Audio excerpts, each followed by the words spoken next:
and welcome to today's live stream, where we're going to be building something game-changing for artists and their teams. Today, we're creating the Get Artist Comments feature that Steph Guerrero and the OneRPM team specifically requested to revolutionize how their team supports their artists. Imagine being able to instantly identify which fan comments deserve the artist's attention across all platforms. That's exactly what we're building today. We'll start with the docs. We'll create the API endpoint. We'll add the API endpoint as an MCP tool. And then finally, we'll integrate it into the front end chat so that when we're done, OneRPM's team will be able to ask questions like, which specific comment should Alejo reply to in his next reel in order to maximize engagement, and get data-driven answers on this post using fan-driven tools. Let's empower artists and their teams to connect with fans who matter most. Let's dive right in. We'll get started building. Let me bring my task over here, and we'll get the live stream moved as well. Here's the screen. There's my script.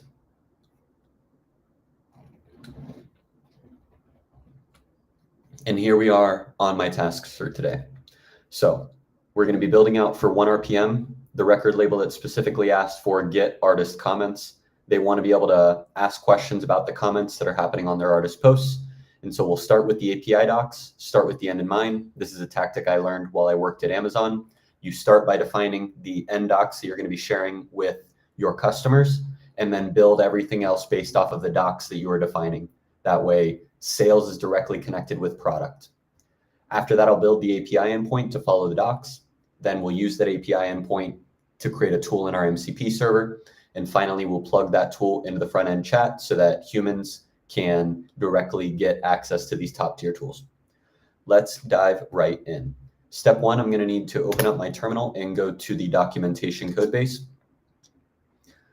I'm using Warp, which is an AI-powered terminal. It allows me to write in human-readable English if I don't know how to write terminal commands. So I'll cd into projects and then into recoup. And then I should have docs. Maybe let's ls and see what kind of docs we've got. Recoup docs, it's over here. cd recoup docs. And now we'll open it up with cursor. And now we've got our code base. So to start building this out, going to be relatively straightforward on this one. Let's close the terminal here, give me a little bit more space, and let's go into our roadmap. Roadmap is defining the tasks that I have in Linear, and this is how I communicate my tasks to my IDE. So I'll make step 4. I'll open up my first task.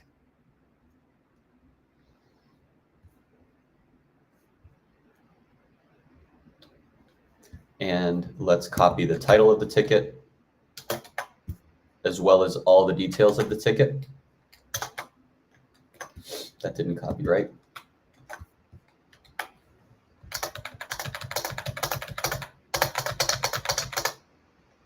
And now we've got our ticket in here. And so to start, I will continue the same chat and say, please prepare your @scratchpad for step 4.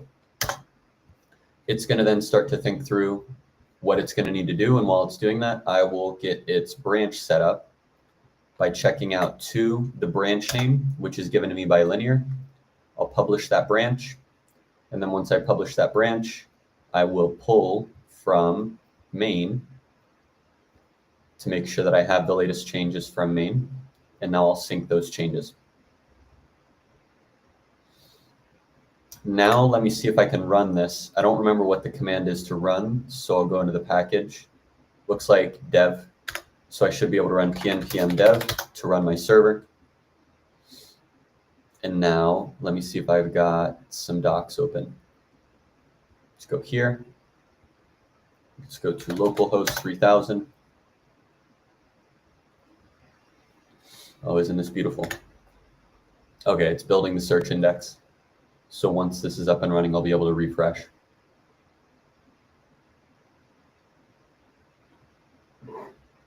All right, it looks like I'm on a wrong tab. I actually need to be on 5173 instead of 3000.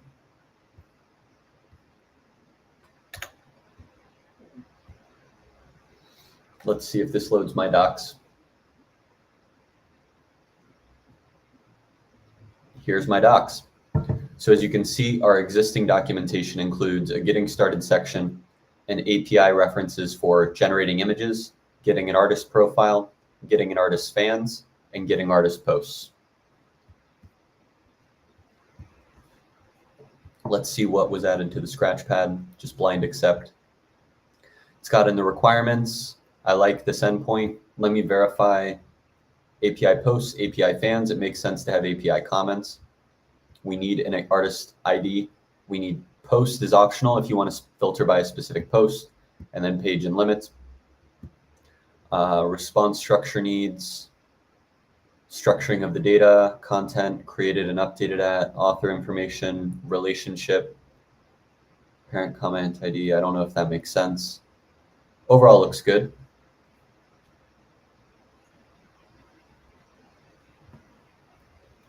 Please proceed with a minimal implementation of the comments docs. Let's just tell it to start implementing.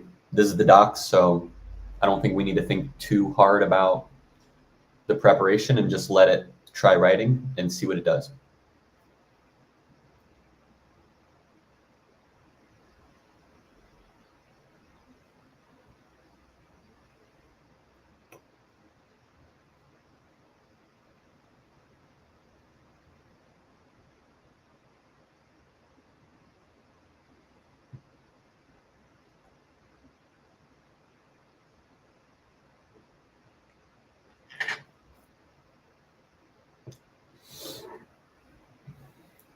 So if you're watching this, this is how I build all of my MCP tools.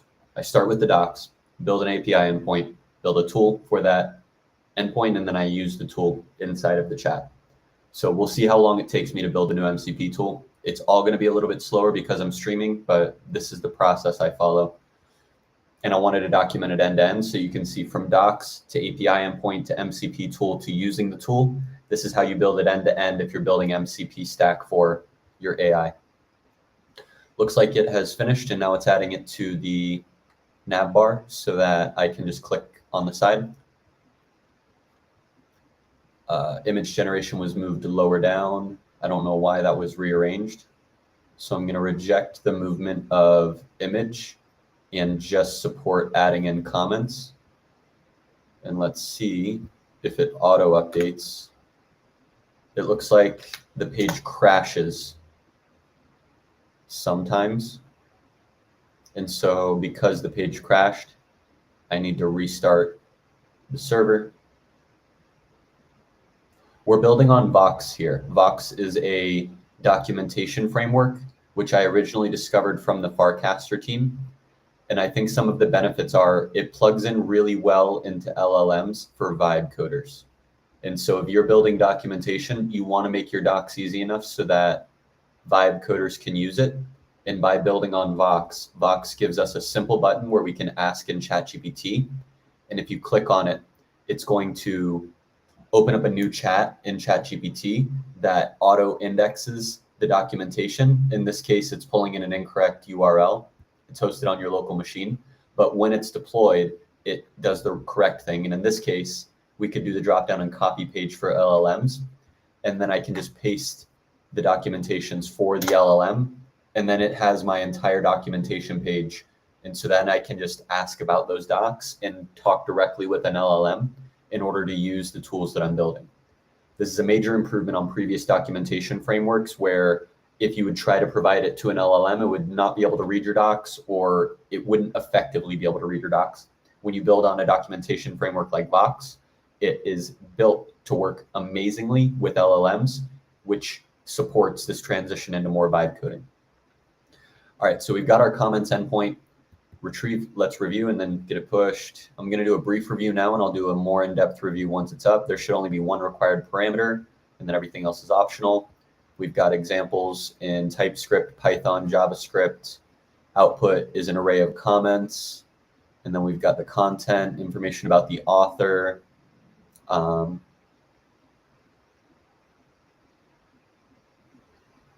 don't know if we want information about the author like that. Let me see what's in the database. This step is important to reflect on because I want to include the minimum set of features to make it work. Let's see what we have in posts. Inside of posts, what are we getting back? We're just getting back the post information. It's very simple. And so I think we want the same for comments. We don't want to include a bunch of extra information. The tool call should do exactly what it's supposed to do. Nothing more, nothing less. Let's check out what we have inside of our comments table to have a better understanding of what we want to be returning. I believe the table is post comments. And inside of post comments, let's remove any filters so we can just get a read on all the data. So what we have is the ID of the post, the social ID, the person who's doing it, the comment, and the commented at. So I think that's what we want. Let me verify what we've got here.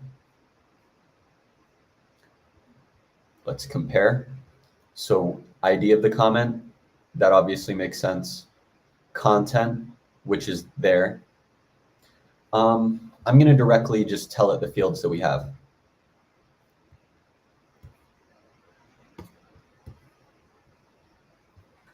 Response should be simplified to include the following fields for each comment: ID, UUID. And now I'm just going to list the items from the table. Post ID, UUID, social ID, social ID, UUID, comment, text, and commented at. Commented at, which is what? Timestamp Z.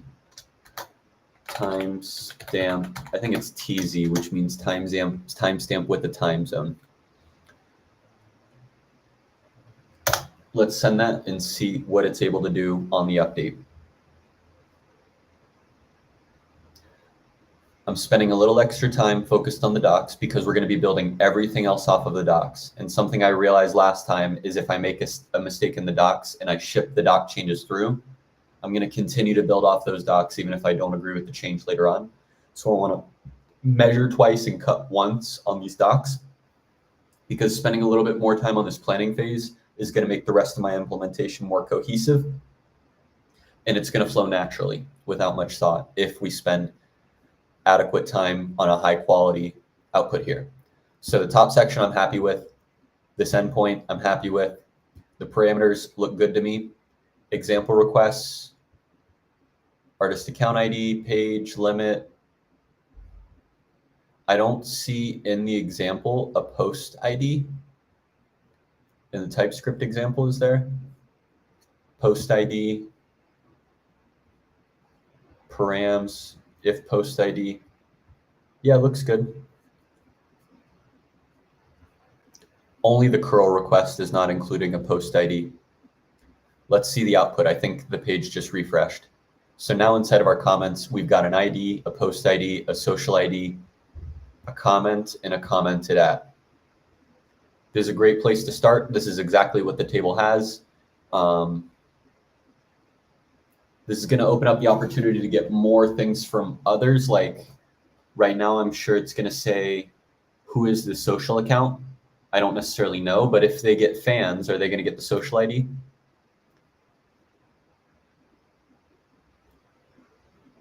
Yeah, I think this is going to be their fan social ID. So the AI should be able to use these tools together to be able to get the comments, get the fans, and then be able to match a fan to a comment. I don't know if that's true. That's an assumption I have with how intelligent the LLMs are. But let me go back. I think I'm happy with this top section. I'm happy. Get endpoint. I'm happy. Params, only one required, and it's your artist ID. Everything else is optional.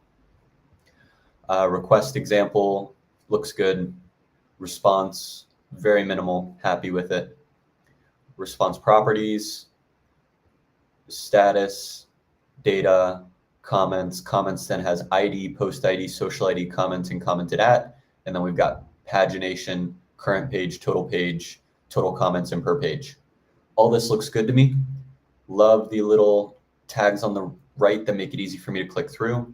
It should also already look good on mobile. Yeah, on mobile, I love that it gives scroll bars only on specific elements. So I don't scroll sideways on the whole page. It's only on the element that I want to pan on. For example, this table, this request. Everything is already mobile responsive for me. And I like the little copy buttons as well. The copy buttons just make it easy for me to copy whatever it is I want to copy out of any of these docs. I'm happy with how this looks. Let's get it pushed and open up our first pull request. Go back to roadmap. Copy this entire comment, go to the Get tab, click plus to stage it, paste my comment, make sure I'm on the correct branch, create comments API documentation page, commit it, push it. We are now in the review step for my first pull request. We are at 16 minutes in. Let's go over to GitHub for Recoup, and let's find where these docs are.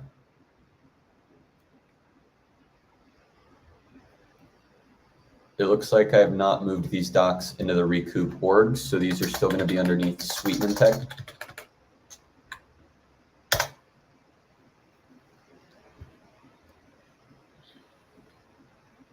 Here's the docs. Should have auto-prompted us to open up a pull request. That it has. We'll compare and pull. Open up the pull request, and now we're reviewing. I'm going to open up Slack so that we can start to share this with the team. Briefly review the files changed. We've got our docs page. I'm not going to worry about reviewing this code here. Instead, I'm going to just review it on the deployed example.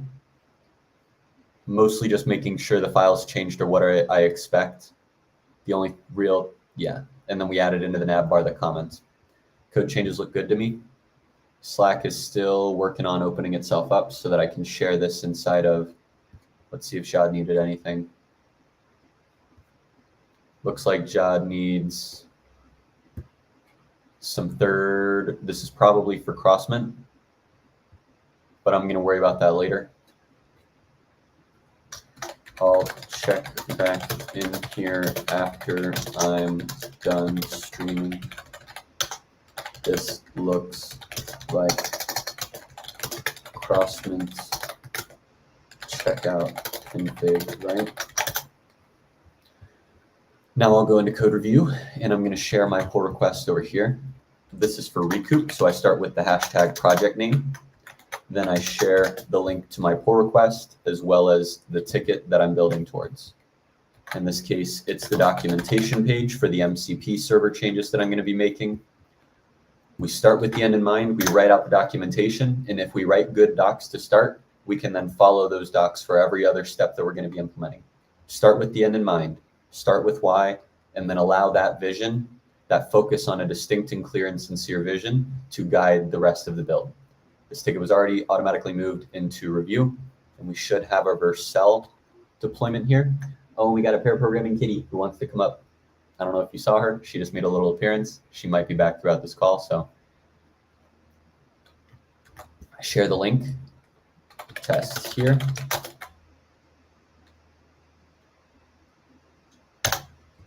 Share out the testing link, and let's check out how these docs look.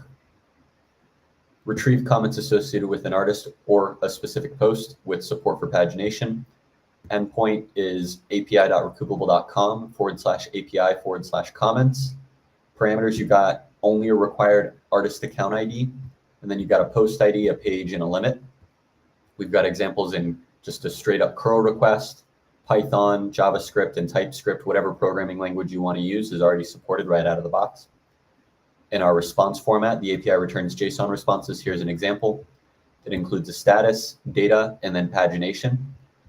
Inside of data, we've got comments and pagination, and inside of comments, we've got an array of comments that includes the ID of the comment, the ID of the post that the comment is associated with, the ID of the social account that left the post, or the comment text itself, and the timestamp of when that comment was left. All the properties are defined below. Just like I said, list of comments, UUID of the comment, UUID of the associated post, UUID of the social profile, the comment text content, and then the timestamp with time zone of when the comment was made.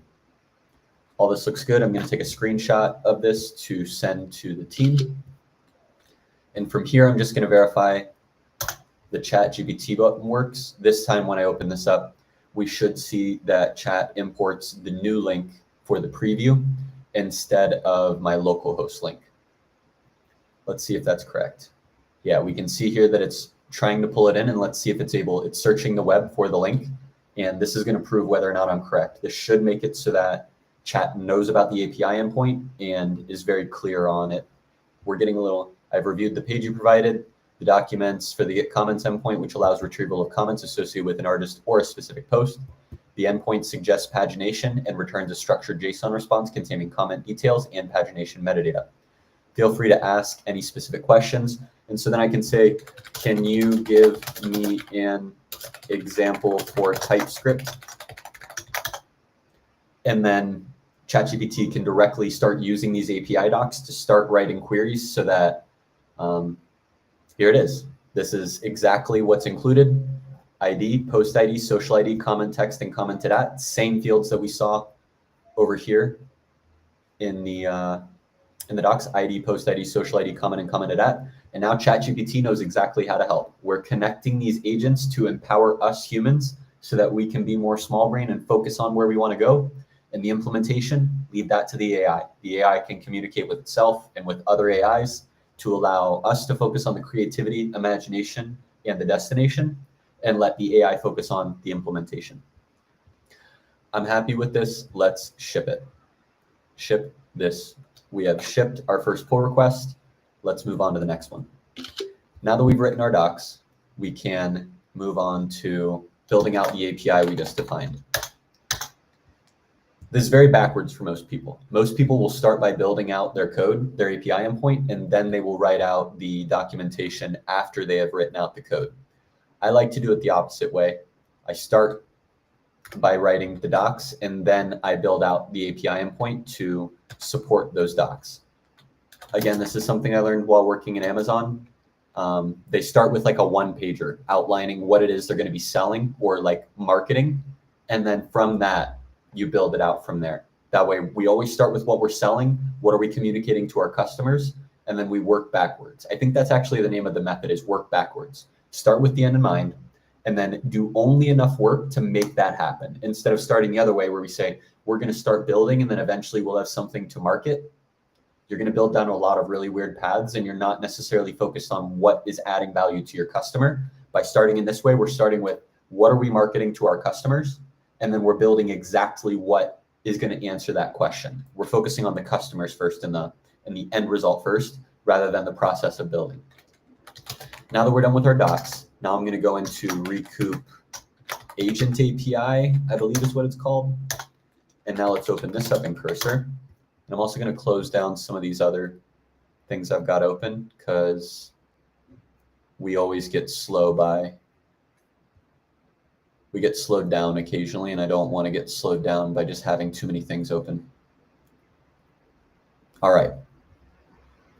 Let's close out of some of these tabs so that we can have a cleaner work environment. And again, we start by going into our roadmap. And inside of our roadmap, we'll put our linear ticket, automatically move to done. Go down to the next ticket.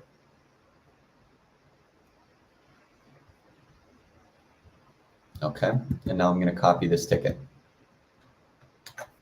Take this, put it into step 66, copy all these descriptions, and now I'm also going to add in the link for where this was deployed, which is at recoupdocs.vercel.app.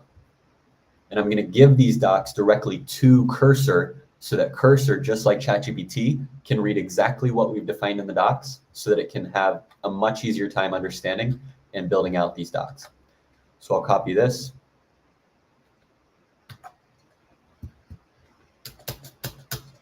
follow the docs defined here.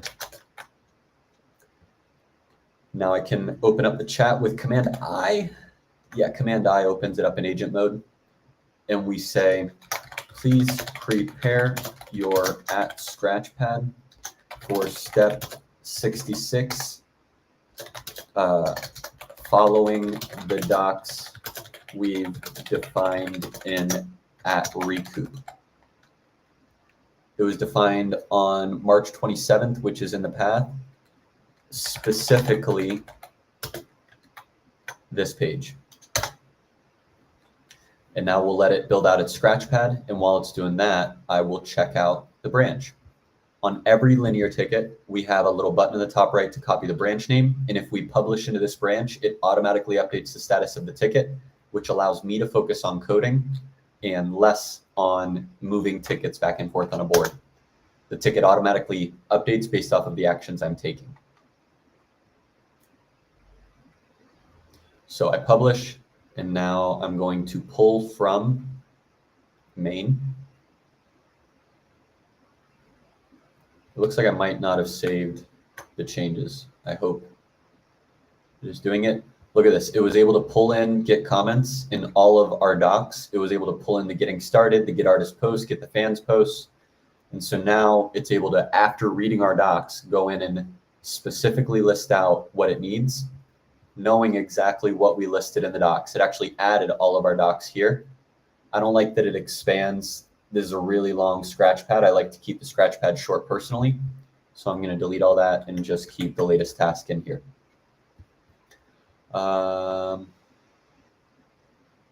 Start implementing. Please start implementing with minimal changes to accomplish the task. I don't like when it goes over bloating of creating type stocks first and creating a whole bunch of boilerplate code first. I would rather see it just do a minimal implementation so that I can test the minimal implementation.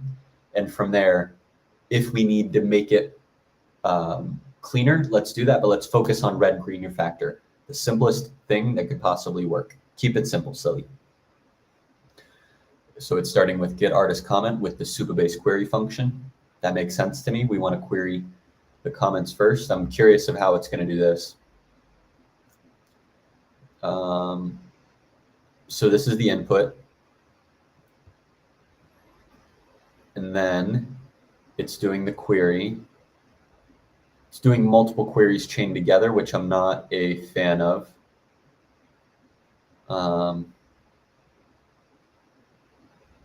Get the total count first and then get the paginated comments. Let me compare this to how we're getting artist posts. Get artist posts is also decently long.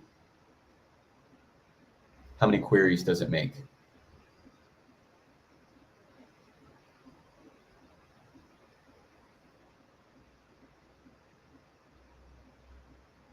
Get posts by IDs. Enrich posts with platforms. So it looks like this one's actually doing quite a few things, but it defines them as standalone functions.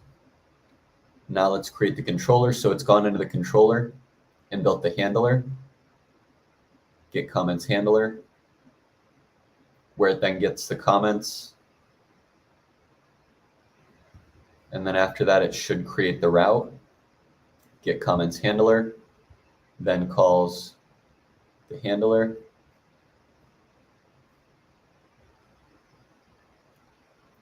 Inside of here, it looks like it's fixed any errors that it had. What I want to do is I want to verify it's working first, and if it's working, then I'll work on cleaning it up to make it exactly what I expect. So I believe 3 files were changed there. Yeah, the route file was changed, and we've got an error here. I think all we have to do is say as any, and now that should be good. Inside of our controller, this one looks good. Does this match artist profile controller? I like the idea of small controller files instead of big controller files. Get posts is defined here. comments controller.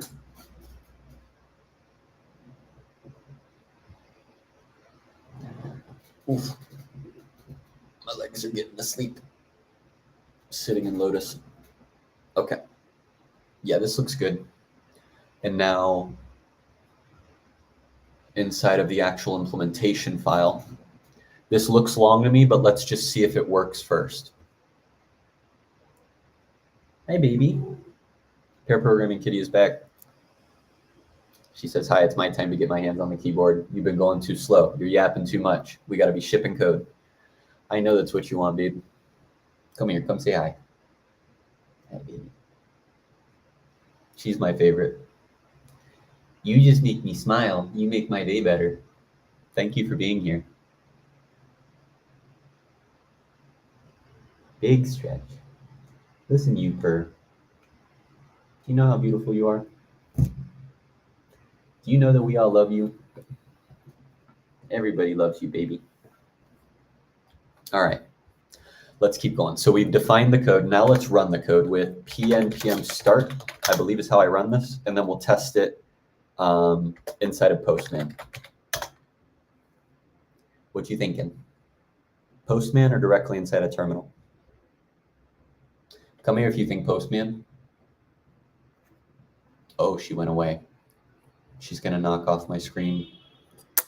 Yep, she knocked it down. Okay, you didn't say Postman, but I'm already opening up Postman, so I'm gonna use Postman. Such a pretty cutie. I love this little bit so much. Okay. All right. Hi, baby. Oh. She likes to stroke her face on the edges of my laptop, which always adjusts how it's displayed. Okay. So in order to run this, it should be /API/comments. And it should be a post. Is it a post or a get? Let me check the docs. Docs say it's a get, so let me change it to a get. And then what we need, let me just go to TypeScript, and then these are the fields.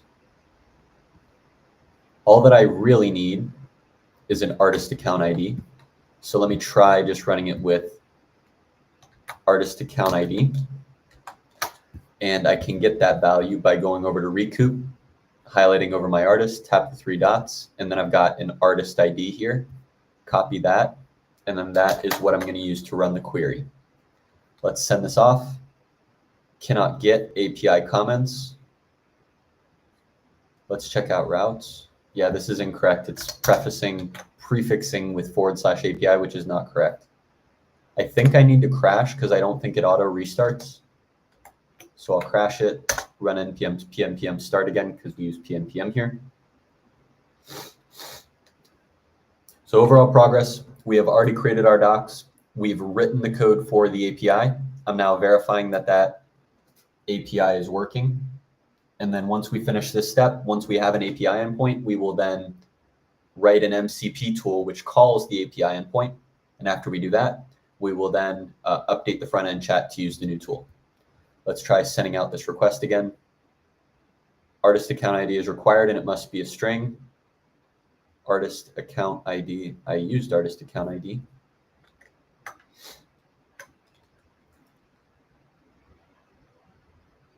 I'm setting it inside of the body, but it needs to be inside of the query.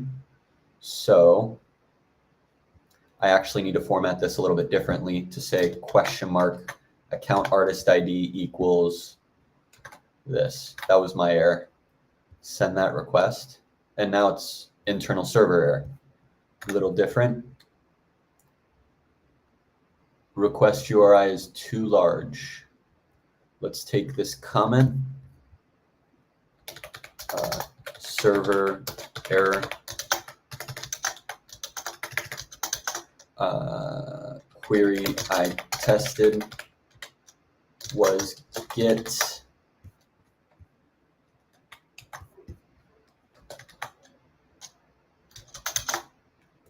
if it's helpful, add logging to better understand what went wrong.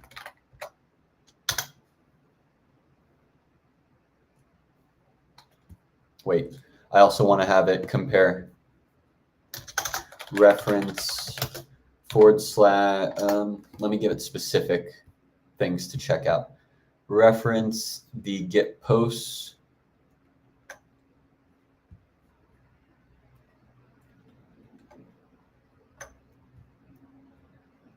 just get posts should be sufficient. Get posts to match the architecture to see if it helps reveal any insights about the bug in your implementation. Let's see if that helps debug and fix the error. This is why we don't immediately jump into optimizing, is we want to first make sure that it works. The steps in our order of priority whenever we're building something new, make it work first, then make it right, then make it beautiful. Start first with just functionally make it work. It doesn't matter how ugly it is or if it's the best solution. We need to just make it work. Go from 0 to 1 in whatever way possible. After we get to 1 and we've proven that it works, then we make it right. Then we clean it up. We follow our principles. We make the code into a structure that looks good. And then finally, we make it beautiful. If there's ways that we can optimize it, if there's lessons that we learn for how we can truly make it the best it can, we do that ultimately. That's the last step, but we're still in make it work. We have not been able to get it back yet to be able to successfully get the response. So we want to make it work before we make it right and make it fast. Looks like it's doing some incorrect structures on the queries.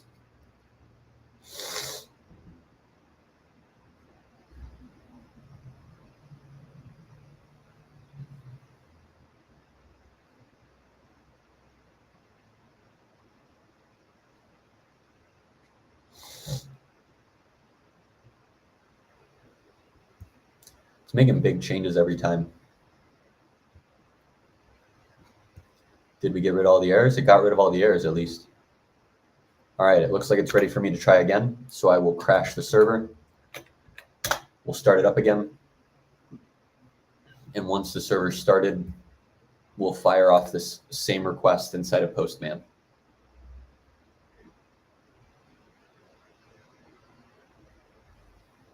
Coming back to my bones because I lost track of them.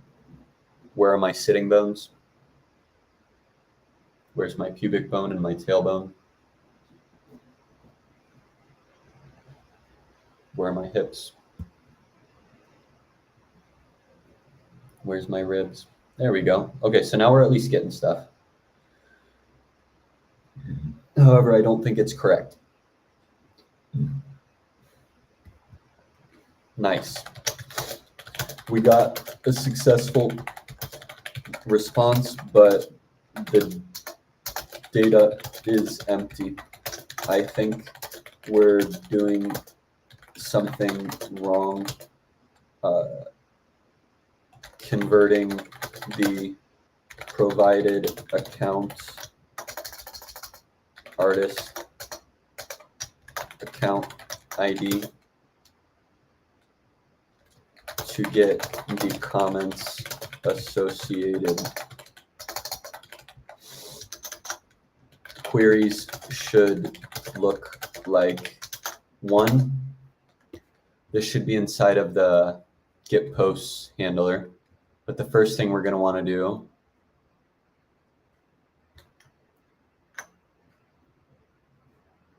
is get account socials.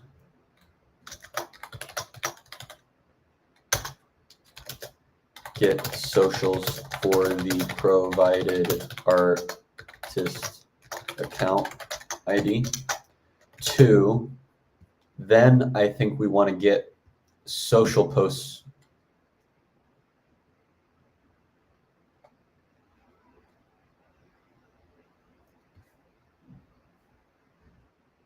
I actually think it makes sense to call get artist posts.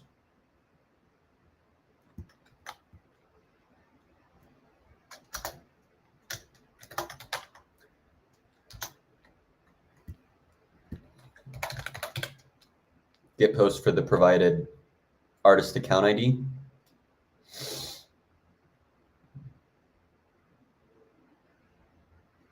And then after that,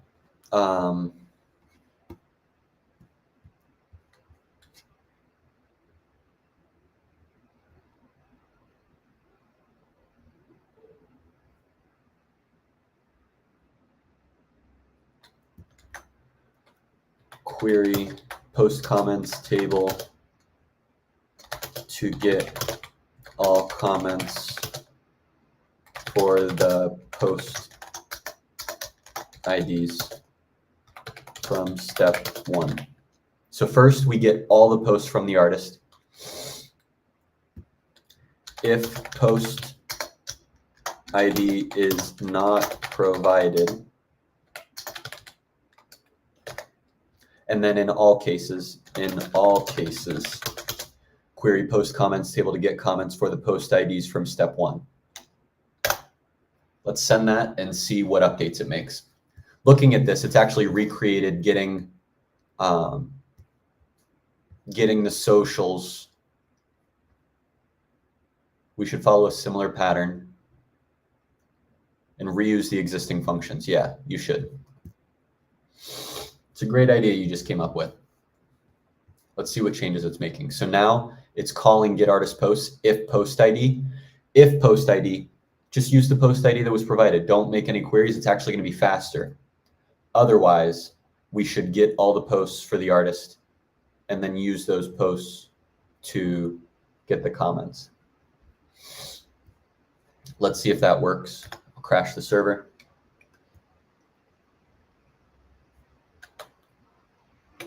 Start it up again. And now that we're getting a few logs, artist account ID looks right. Post ID is undefined. Yeah, that looks accurate. Is it up and running? Still thinking. Almost there. And we're now ready to test again. Send it off. And now this time we got some comments. This time we got an array of comments. So it seems like it's working. Now if I say and page equals 2, we should get a different set of comments for page 2. Total pages is 2. Total comments is I only have 20 comments. That's interesting to me. That seems like significantly less comments than I was expecting, which tells me get artist posts options. So if I don't provide, so currently, if I don't, let's see how it's calling. My hypothesis right now is I'm only getting 20 comments because I'm only getting 20 posts, something of that nature. And so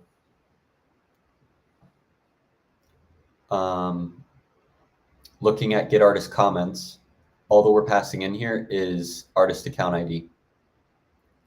We need to update this.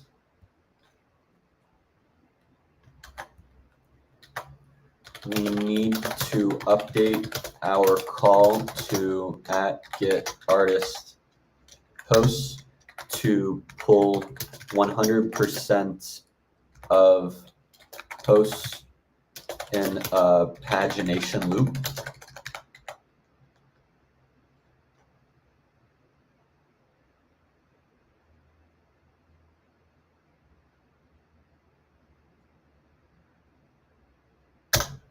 Just going to send that. I was expecting more pages. What I don't like is right now this is inaccurate. Right now this says, hey, you only have 20 comments, which is just not true. I have more than 20 comments, but because we are only pulling a subset of the posts, that means that we only have a subset of the posts, which means we're only getting a subset of the data. If I have 2,000 posts, but we're only using 20 of those to get the comments, my response is going to think you only have 20 posts worth of comments, when in reality I have 2,000 posts. And so we should be getting 2,000 posts worth of comments and only returning the first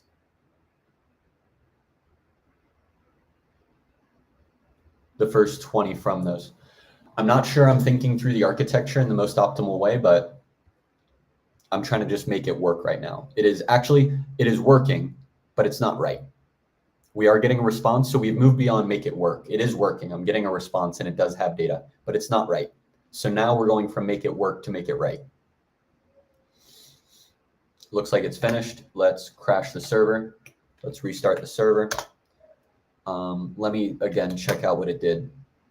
So it looks like post per page 100, it's fetching the maximum. It's getting posts for the first page, and then it's going to continue to get more posts until it has all of them, and it's appending those posts to a list.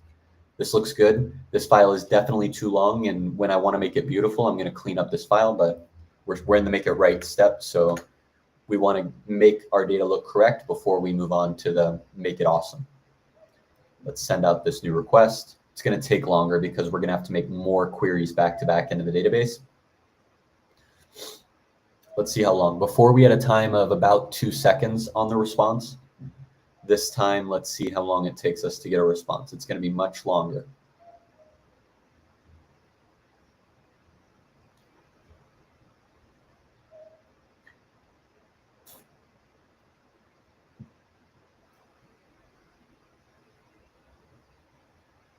Much longer. It is fetching. Uh-oh. No comments found. Final response. So it got 2,000 pages of stuff, but then no comments were found.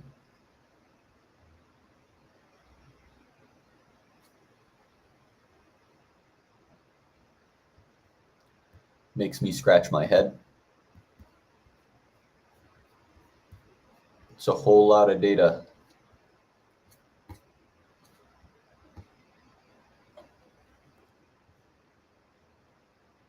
Copy this.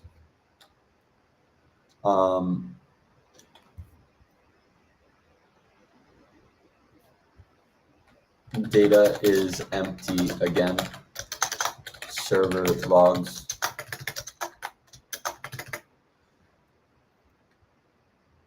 Post response. Before we had post IDs, post response, post IDs. Don't know what happened. I'm not going to think too deeply on it. So far, the AI has been relatively directionally correct.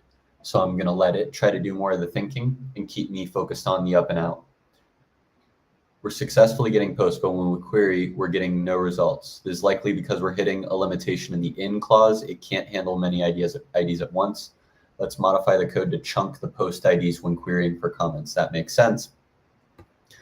We got to be chunking for the comments, just like we did before. This part is probably what's going to need to get modified, line 83 to 86. I'm assuming, I believe this is what needs updated because we made a query that was too long.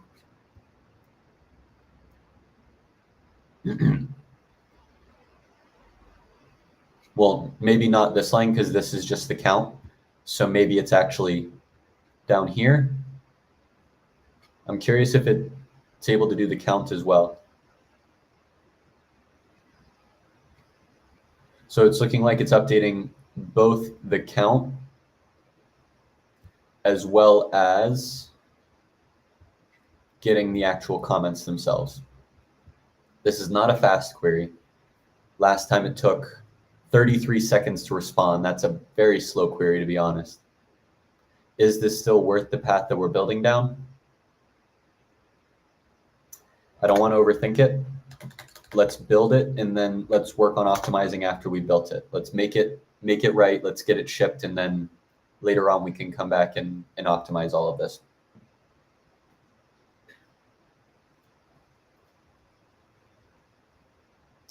It might be best to require specific post IDs get passed in. And so a prerequisite to calling get comments is going to be calling get posts. That way, because right now we're calling get post inside of get comments and we're getting everything, which is not super efficient. So this is what I was saying about if I properly define the documentation, it's going to make the build unfold more naturally. In the documentation, I define post IDs as optional. And because they're optional, we're considering two different cases.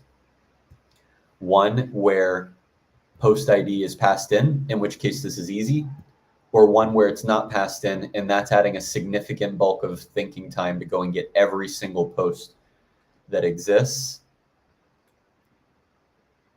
Or maybe instead of getting all the posts, we could just get the latest 100. I'm actually thinking we want to just get the latest 100 posts so that we're not getting every single comment. In most cases, people only care about replying to recent comments. And so I'm thinking we actually want to update this to only get the latest 100. That's going to be in the Make It Beautiful. For now, let's just see if we're at least getting correct info here. Did I already crash the server? Looks like I might have. I'm not sure. Let's send the request and see what happens.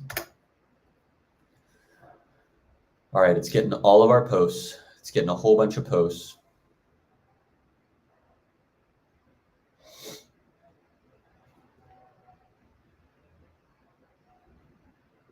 I've got 2,000 and we're getting them 100 at a time. So it needs to make like 20 queries. Can we call promise.all to make all these queries get executed in parallel? I'm not sure.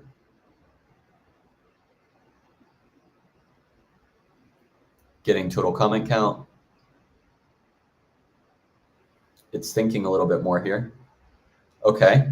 Looks like we got 5,000 pages. We have 5,000 pages of comments now, which is what I was hoping for. So it took 40 seconds for it to reply. We've got 5,000 pages of comments. I have 54,000 comments, getting 10 comments per page. And so the question is this what we want? This is accurate. This is right, but it is slow. It took 40 seconds for the API to reply. So I think this is correct. This seems correct. Let me check a couple other artists to see if it's correct. Let me check out, for example, who's someone else? Let's try Mackin's Minds or Crescimiento. Who's someone I actually want to try? Let's try T Grizzly. Let's see what I get for T Grizzly. Same thing. Ooh. Let's run it. Let's see what we get for T Grizzly. I got 54,000 comments because this is the account that I'm always testing and scraping. I think T Grizzly actually has more data than me, so this should actually be slower and give back more data. So this should be testing it to the limit. 1,000 posts, which is less. 58,000 comments, so more than mine. That water looked good, Dab. I need those earrings for real. Hunting rabbits. King Big Back. For real blood. Look at my bad boy. I miss you, T. Love you too. Just introducing myself. I'm 10 who raps. Well said. It was only 15 seconds on the response there. So it looks like it's correct. So let me at least push this up and let's get it started in the review step. And then I'll start to optimize this once we've got our pull request open. X, this is complete.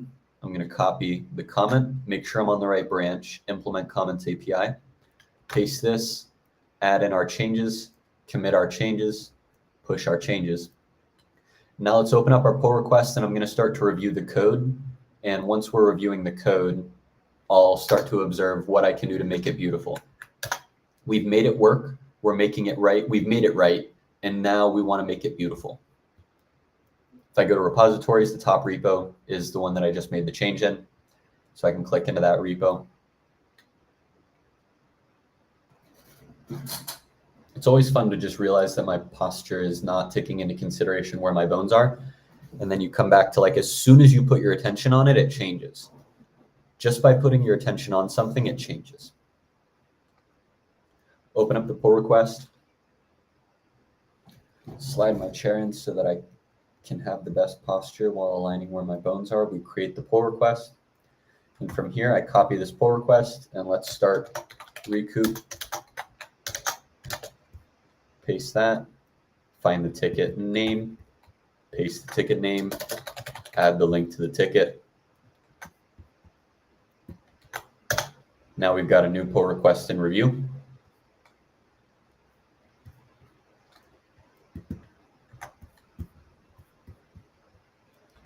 Test locally.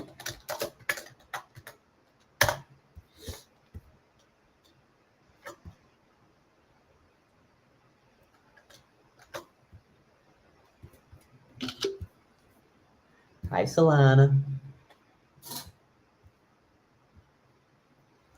Example test in Postman. How you doing, babe? Did you just finish a little nap? Did you just finish a little nap? She loves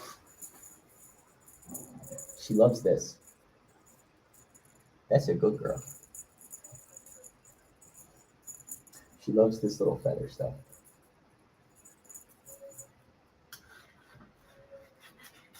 That's a good girl.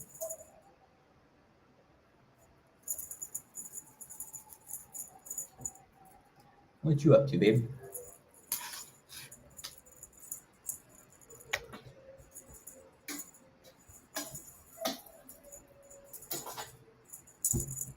You were so cute.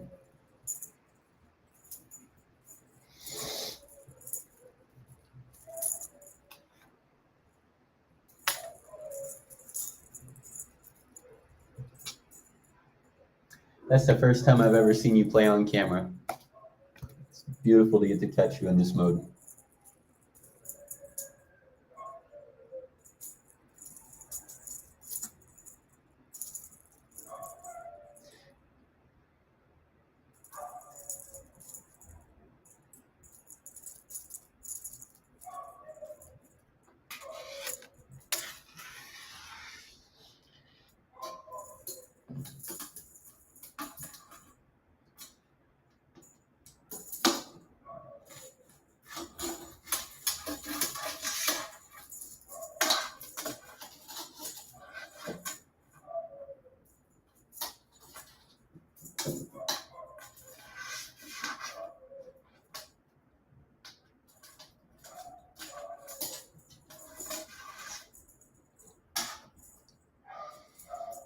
Momentary pause while I play with my baby girl.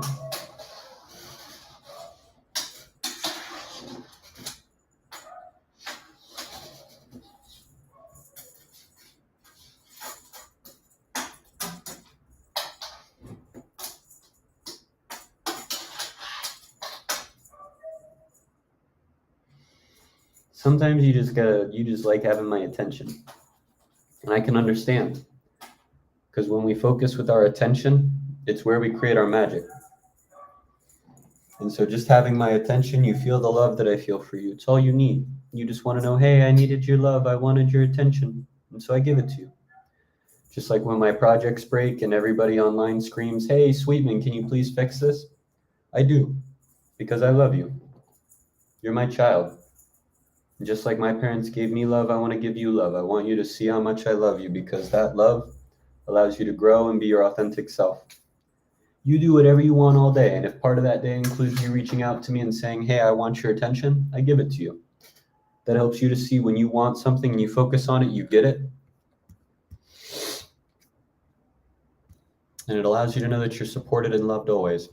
All right, so we've shared our example. Let's go back to our code pull request, and let's check out the files change to see how I can make it better.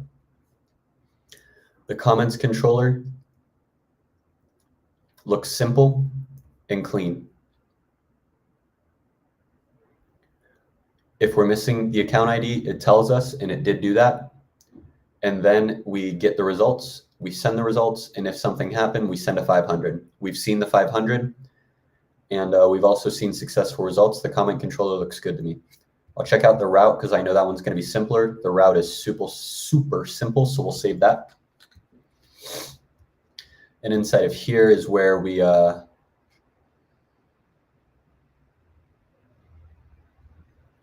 here's where we can do work.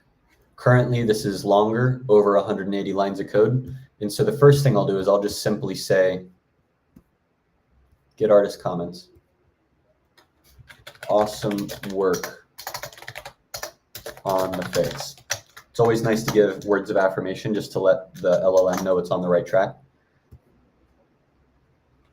Is too long and does not follow single responsibility principle. Please make smaller, more modular libs to follow single responsibility principle and keep all files under 100 lines of code. That's all really I want. I just want this to be smaller so that it's easier to read. Really.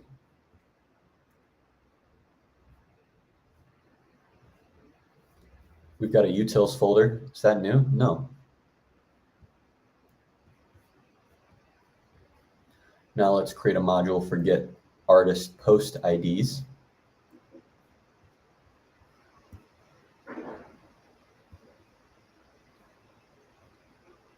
This file looks simple. I don't know if it belongs in Supabase because it's not directly making any, well, it is. The Supabase lib has gotten really long, and I don't know if I like it or not. It's just an observation for now. My immediate emotional reaction is we want to define better architecture for these files, but the truth of the matter is it's just me reading through all this right now. I think chunk size is defined in multiple places. Let's see. Const chunk size is defined in a couple places right now. We've got the get comments count, and now we've got get paginated comments.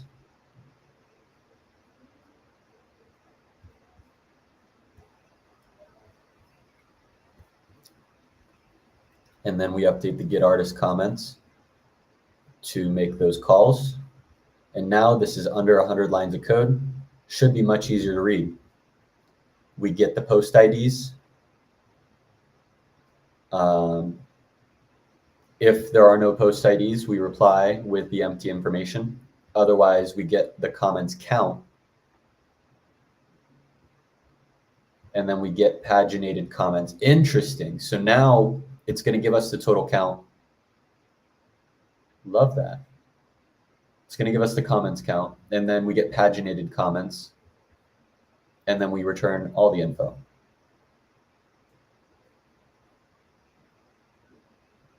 Reject. And well, what was this type? Instead of defining a new type, please reference the DB schema in database types, I believe. Yep.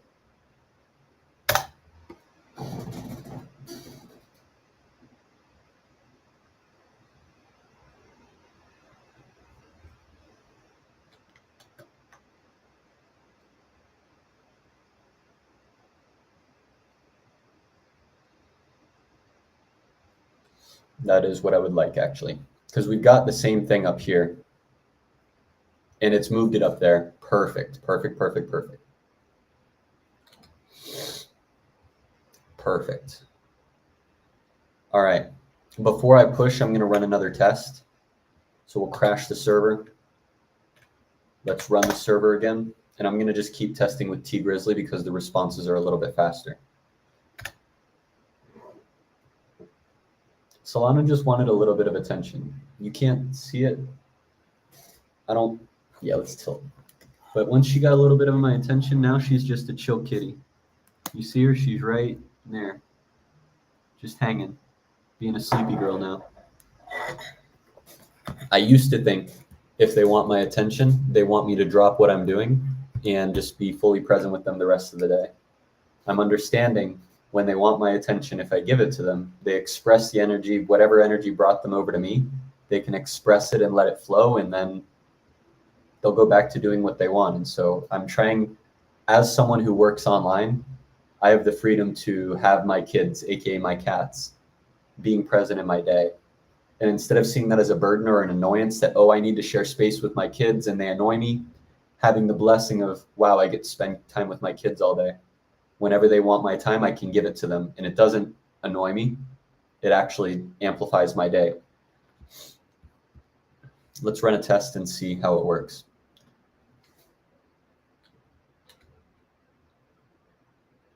Last time it took 15 seconds to get a response from T Grizzly. This is the first time we're running the endpoint, so it might take longer on the first one. We've just finished getting all of the posts. We've now gotten all the comments.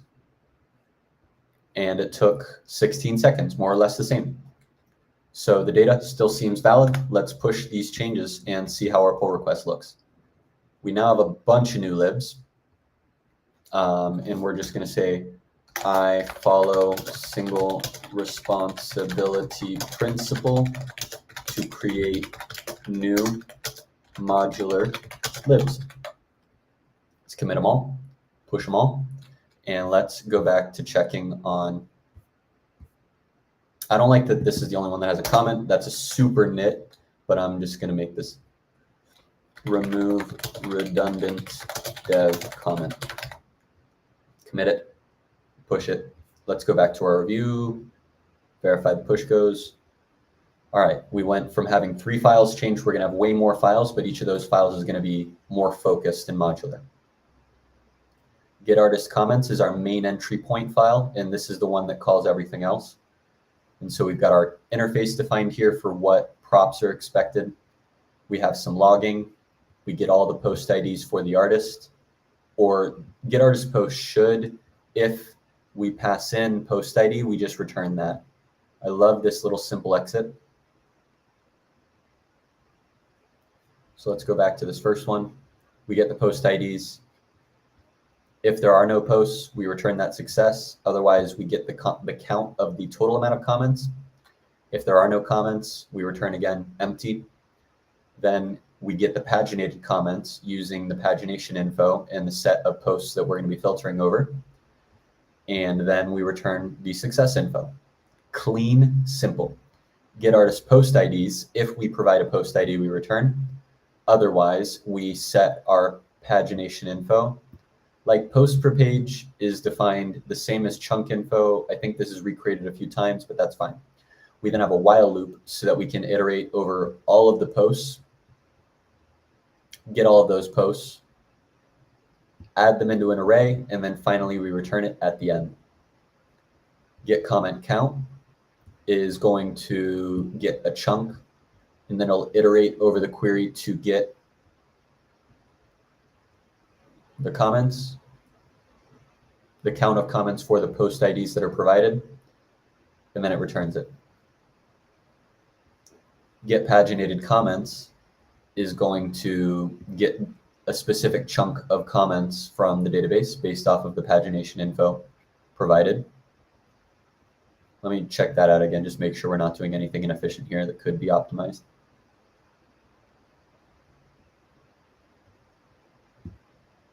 Looks good. Chunk array is a util. It's just doing the chunks.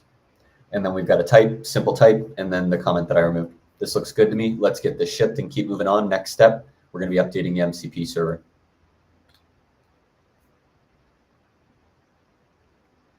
Merge, confirm. We have shipped pull request number 2 of the day. We should have 2 more to send out in what I plan on shipping. So now we have shipped the endpoint. We've defined the docs. We have built the endpoint to match the docs. Now we want to update our MCP server to include this tool so that anybody that uses the MCP server can use this info. To do that, let's close this current repository. Well, yeah, let's close it.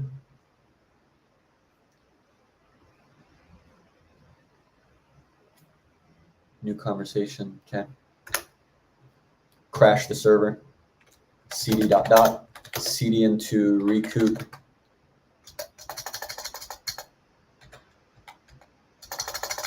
Let me see where I've got our MCP server.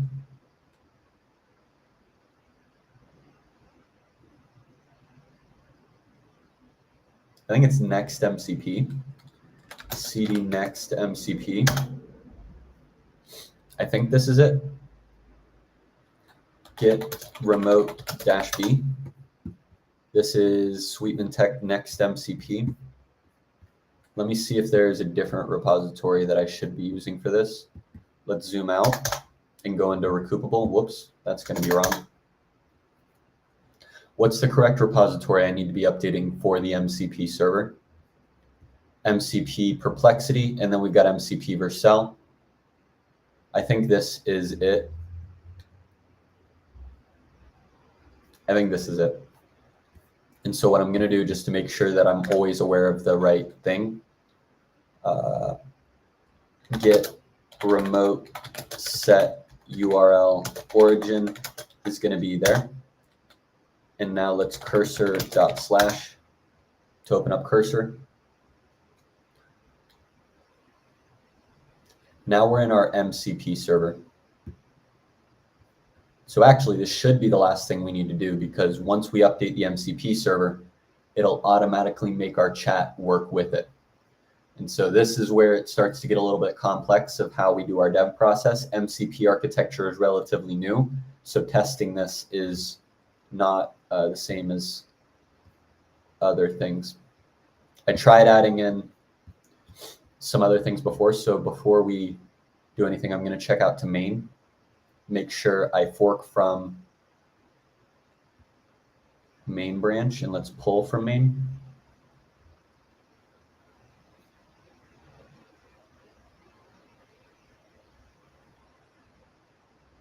Something went wrong. Git status, git pull origin main. There we go.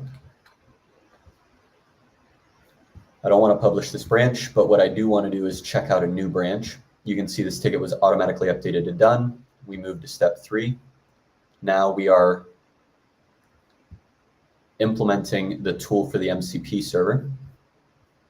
So I'll copy the branch, check out to, get this branch, publish the branch.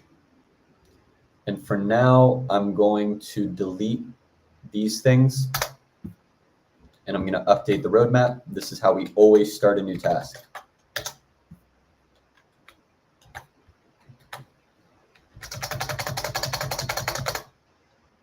Save it. Command I to open up the right chat. Please prepare your @scratchpad. Oh, I haven't given it a scratchpad here. We don't have any cursor rules here. Well, that's not going to be, that's no good. Let's cd ... cd into recoup agent APIs. Where am I? Oh, I'm too far out. I'm in the wrong terminal. Let's close this one. This was confusing me. Command D, because I'm only going to need this temporarily. cd ...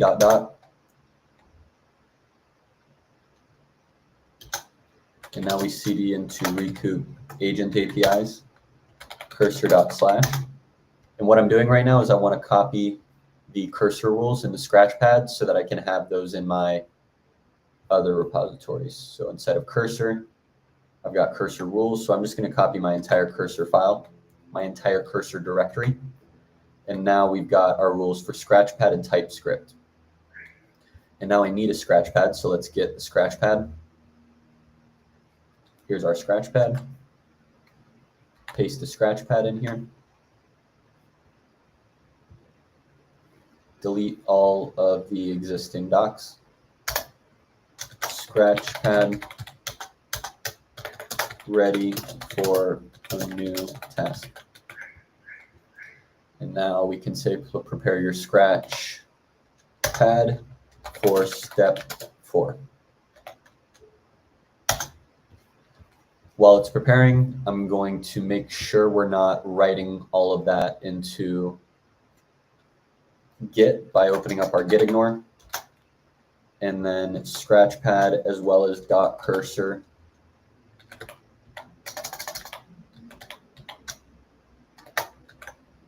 That should clear all this and add in just our Git ignore, which is exactly what I want to add. Scratchpad's got updated. New tool, create API, yada, yada. Oh yeah, let's make sure that the deployment worked. That's a good step. Let's check out Postman and then change this instead of localhost. We should be able to now query the production environment at api.recoupable.com with the same info, and let's see if it works now in a deployed environment. We didn't immediately get an error, so that's telling me it worked and it's faster and we're still getting the same data. That's awesome. So we have officially deployed this. If you're watching this video, you can now go to our docs and you can follow those docs and you can start to use this API endpoint in your own app. If you're a vibe coder and you don't know how to use an API, you can go to our documentation at recoupdocs.vercel.app. And then inside of here, we made it very easy for you to vibe code with this. So you can just directly copy these docs, add them right into your, actually, I'll do it here. Make sure you reference at recoup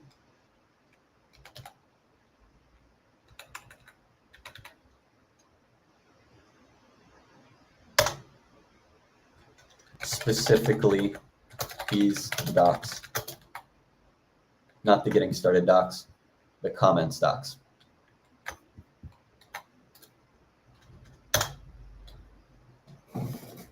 And now we should see it go in and read these docs. So this is how anybody can implement this API. I'm going to pretend I don't know anything about the API.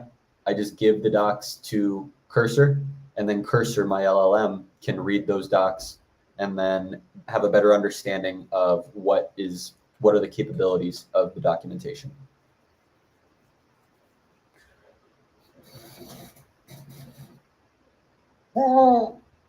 Big stretch.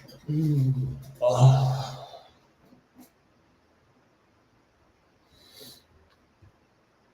Looks like some slight differences were made.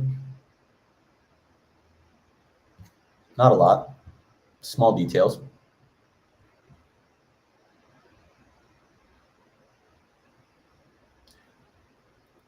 Proceed with implementing the first step. I don't know what that means. Please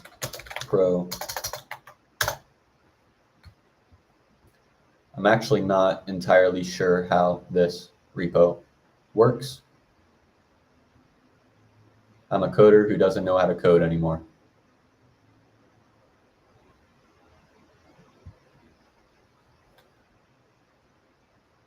Like, I don't know what all this does.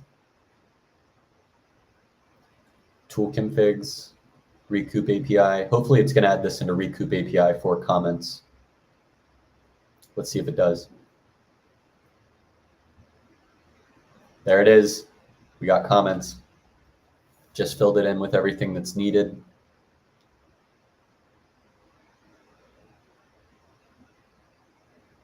Get artist comments. We add some logs into here. I don't know why we're adding logs into here, but it's whatever. And then we query the URL. We pass in the account ID, potentially pagination in posts. We fetch it. We get the response. We get the text. We get the raw response. And then we parse it. And then we return the validated data.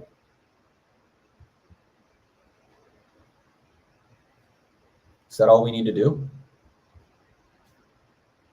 Let's see what it suggests we do next, because I have a feeling this is just the first step of many we need to follow. Overall progress, we had 4 steps we want to get done today. We started with the docs. We then implemented the API. Now we are on the step of adding in a tool to our MCP server. And after this, we'll verify that it works inside of chat. Scratchpad, what's it done so far? Okay, we proceed with implementing the comments handler. I don't need to think much. Start with the please. Kindness costs nothing.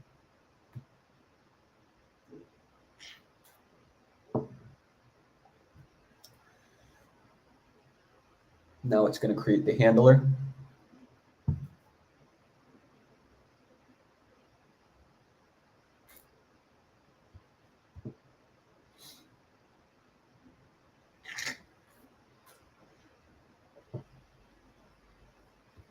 Here are the handlers.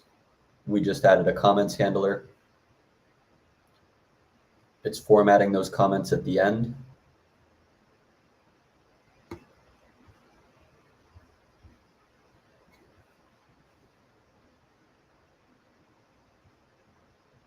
For the posts, we want it to get all of the comments. Right now, it looks like it's only going to get a subset of them. We want to follow the example inside of the post handler to get all of them. But again, let's make it work, then make it right, then make it awesome. We're still on make it work. I haven't even verified that it works. It's updating its Scratchpad. Step 3, we still need to add in the tool config. Proceed with the tool configuration. Step 3, add in a please, kindness costs nothing, and then we send out what it said so that it can go and add tool configuration. So for us to update our MCP server, first we add in the function which makes the API call to handle the execution. Then we add in a handler which takes in our request, gets the data, and then formats it in a way that allows it to respond. And then finally, we update our set of tools. Whoa, it is changing way more than expected. It's way more than expected.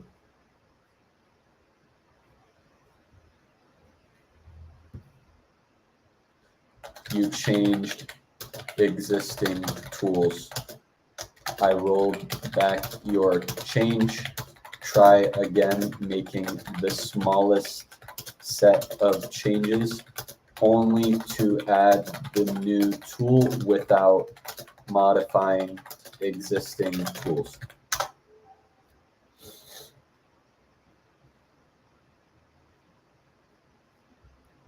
Yeah, you should only do the minimum set of changes that's required to make it work. Come back here and try it again. Update the tools, description, parameters, artist account ID.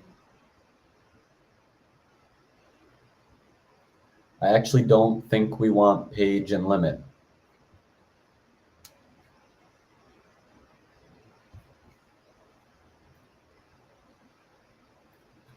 Let's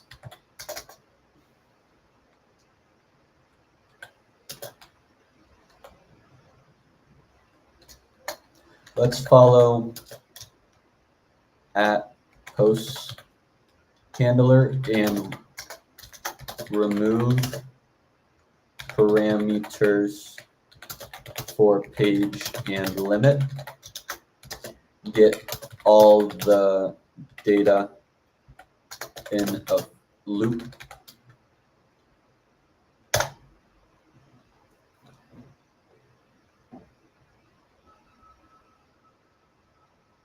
API client and handler. So the first thing it's doing is it's going to update in the root, which I don't know that we want it to.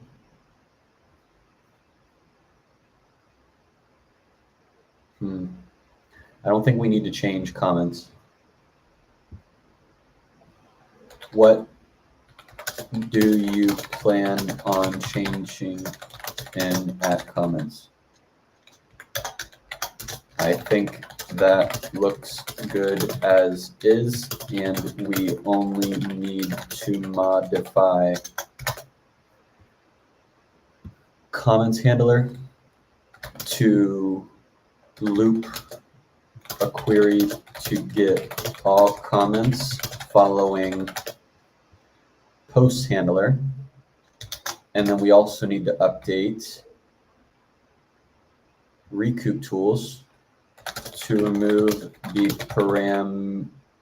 meters for page and limit. Am I missing something?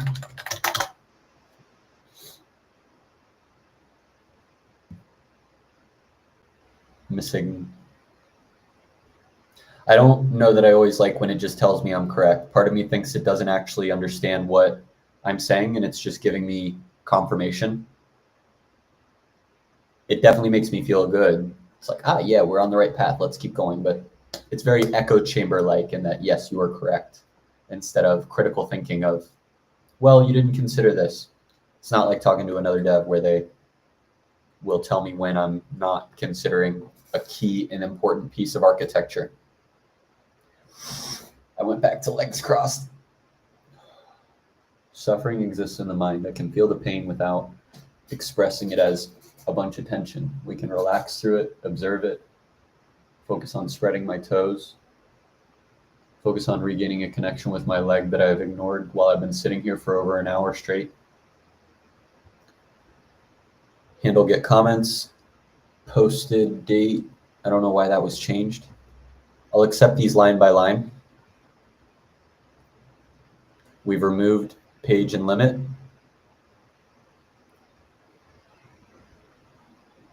Get artist comments, start with the first page, then we get the total pages, and then we loop over all the pages.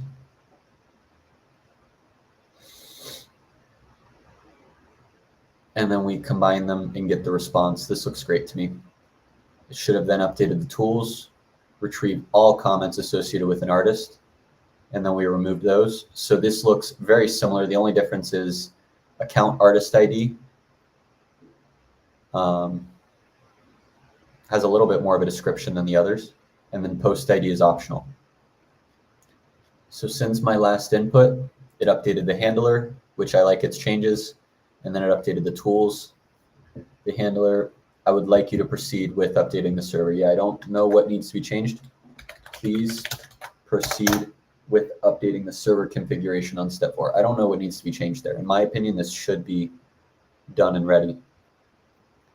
The server file, okay, it does look like it needs that info. Stop changing more than is required. Reject. You change, let me stop it. Too much. Only add the new tool without modifying existing tools.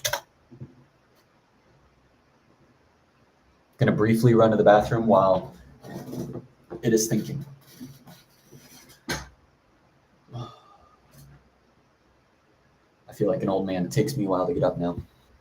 I'll be right back.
All right, I'm back. Let's see. What was changed this time? It looks like a much smaller set of changes. We added in the new server tool. Looks good to me. Was anything else changed? That's it. So now finished. All steps are completed. It's been implemented. Let's see if it worked. What I'm going to do is go to roadmap. We'll commit it and push it, and then we'll test it locally before proceeding. Add the X, go over to my Git, add in all these changes, paste my comment, make sure we're committing to the right branch, implement get artist comments tool for MCP server, commit that, sync the changes. And now let's open up our pull request and start on the review step of this. So we can come back over here. Hopefully now we see a pull request get auto prompted. Let's try refreshing this. Hi, baby. Hi, baby girl. Oh, you're so fluffy. You're so fluffy and I love you. I love this pretty kitty. I love when you spend time with me. I love when you give me your fluffy head, 'cause you're so cute. And when you purr, my heart just melts. And when you stretch like that, I see how big you've gotten.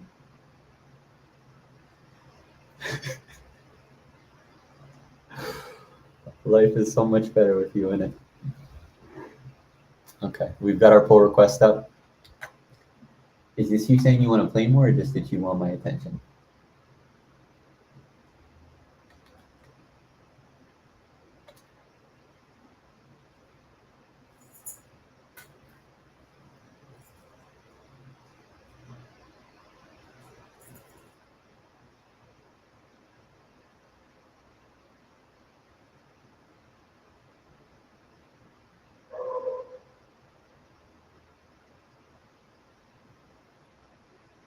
I think you want to play.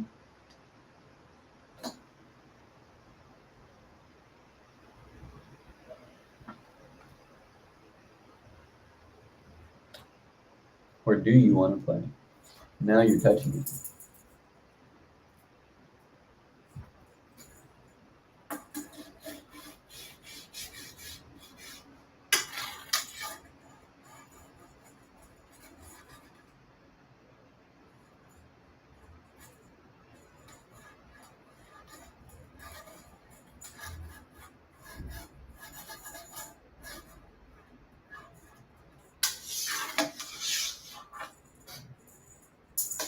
There, wait, that was a good hit.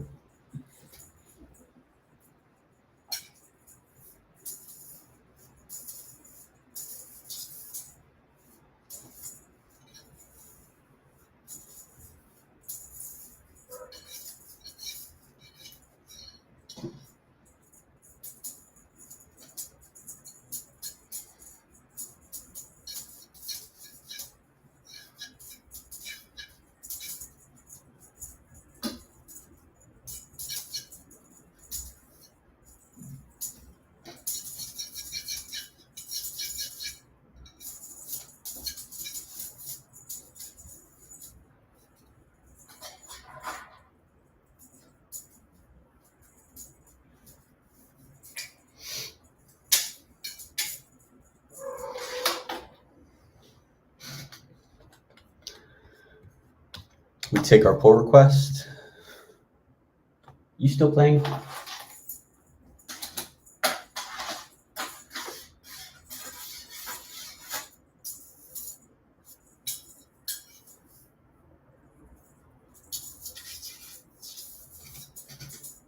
That was a good little chase. It's good to see you run. Running's healthy for you.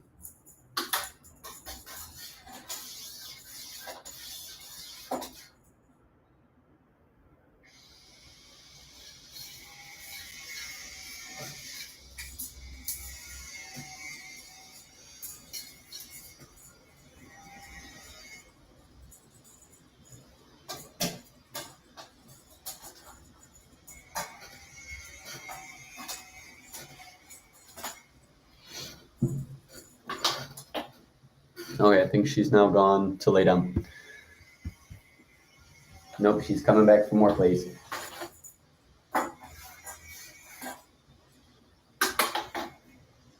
Nope, she's just exploring. Okay, new pull request, hashtag recoup, paste in the link of the pull request. We get our ticket, copy the ticket, paste the ticket, add the link to the ticket.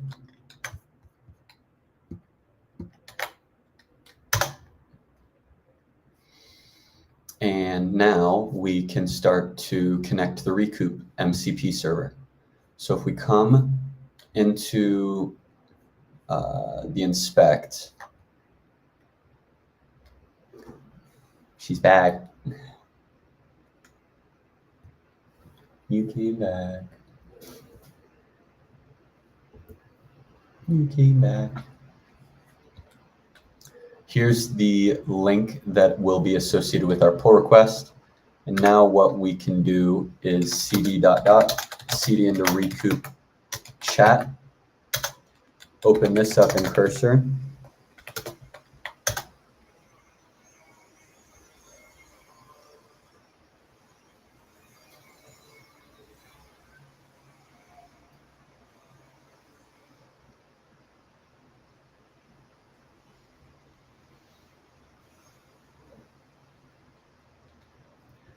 And inside of this chat repo is where we will add in for MCP tools. We've got our MCP server here, and I can take this new MCP server and paste it in there. And now we can test this locally with pnpm dev.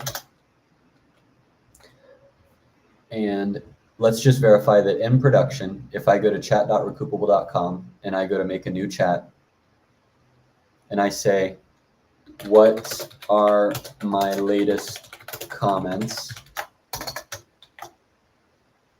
for T Grizzly, for example, it's going to think, it's going to try to use its tools. This time it's just going to get the post. So you can see it's actually using an incorrect tool call here. It will get our posts, but then it'll say, even though I was able to get your post, I don't know anything about your comments.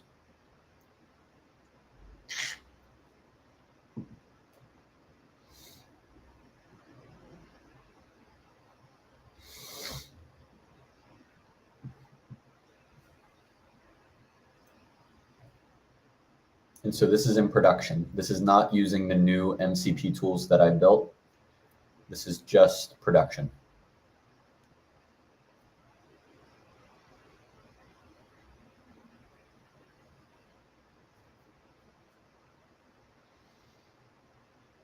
And as you can see, this is already a slow API endpoint. And so we're about to stack this together. I can see a large amount of social media posts.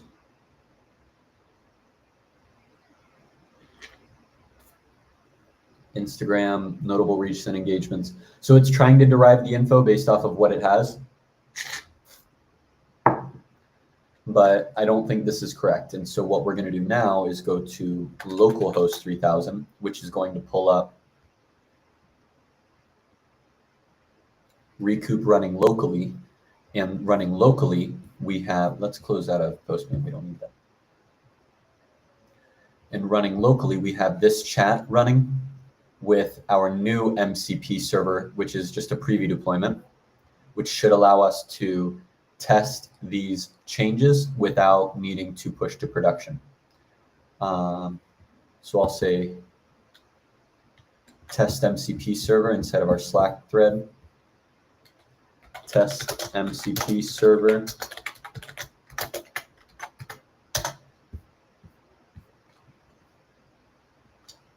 I like that I've left this to same mantle. And now I'll take a screenshot of how I'm using it. It didn't like how I took that screenshot, so we'll try it again.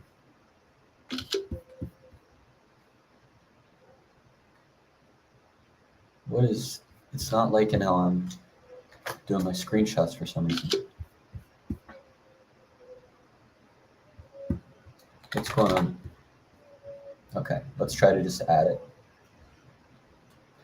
Everything is slower when you're streaming.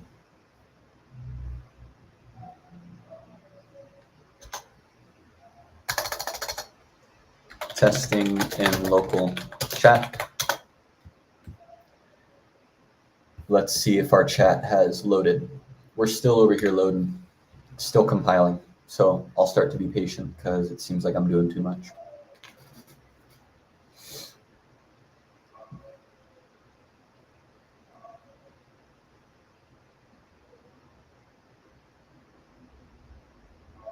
Compiled. Took close to 2 minutes to do the initial compile. Looks like we have loaded our local host. And let me see if I'm signed in or not, and if I have T-Grizzly selected. And then we'll run the same query, more or less. Okay, we're still loading in all the data. We got our account. Took us 12 seconds to do that.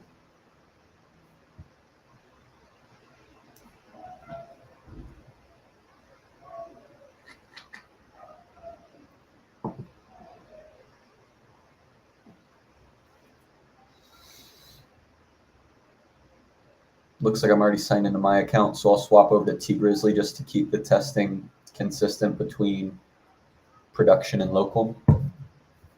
T-Grizzly is now my selected artist. What is my latest comment? Moment of truth. We send out that message and let's see what tools it thinks it has access to, or if it even can respond. I might have crashed and broke everything.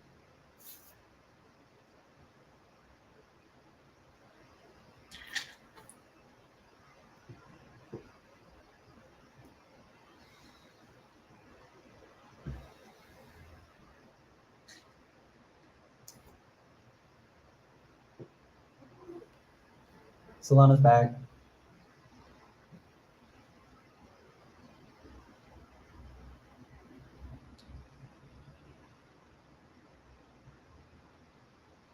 Okay.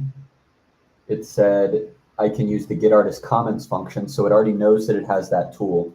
Let's see if it gets a valid response back from it. I apologize, I'm unable to get it. Invalid data received from comments API is being received. So it seems like something incorrect is happening, and we should be able to check that out.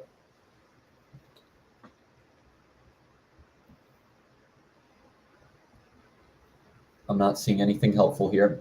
And so maybe I've been trying to run this in a deployed environment, but maybe we should actually run it locally. Let me try running it locally because that might be a better way for us to actually test this. So what I'll do is I'll change directory, make sure I can see cd into MCP, next MCP. And from here, how do I run the server is my question.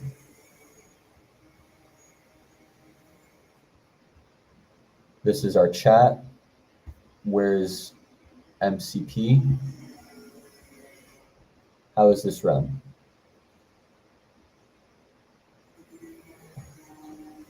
How do I run this server locally?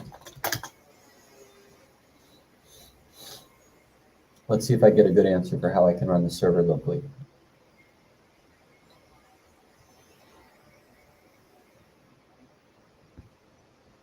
There are no scripts in the package, I just checked. Check out the Vercel JSON config, makes sense.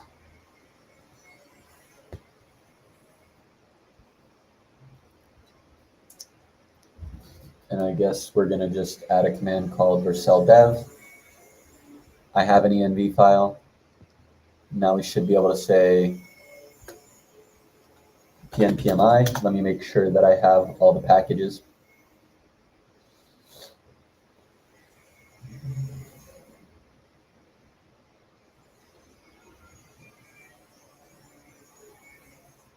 Looks like I did not have all my packages. And now we can run pnpm dev. That's going to spin up a new server. Vercel dev must check the development command. Let's give this to cursor. Error running pnpm dev.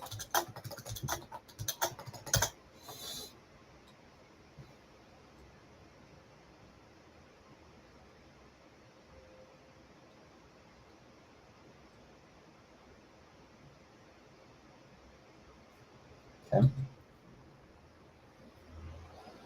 Next dev.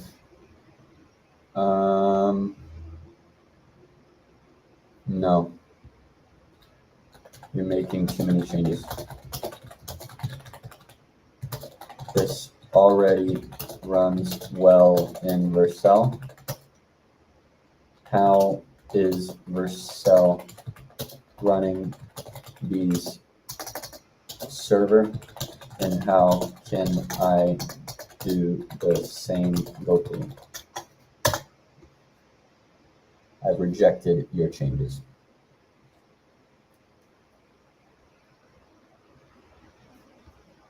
What was changed here? Just pnpm lock. So it should just be Vercel dev. No. Is it just running that? Node API server. Nope, that didn't work. Let's try Vercel dev. Vercel dev. Sure. It is inside of recoupable. Yep, that's it. Okay, now it's running on localhost 3000. Let's check it out. I'm going to show you what I'm seeing over here. It does look like we have the MCP server running locally. And so what I should be able to do now is, instead of hitting this on a deployed environment, I should just be able to change this to localhost 3001 SSE. Let's see if that's the case. Let me try running a new test on local.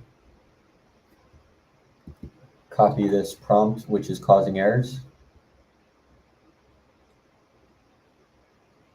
Glitching out a little bit.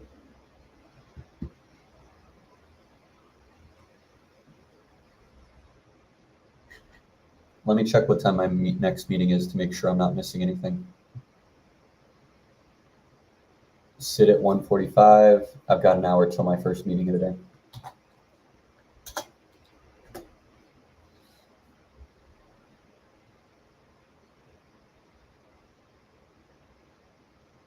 Oh, there's no Redis running locally. I'll need to get those details.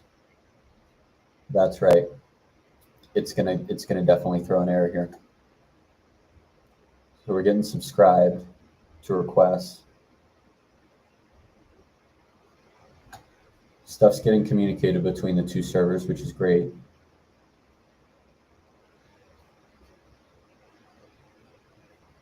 But now we're loading in stuff and I don't understand why.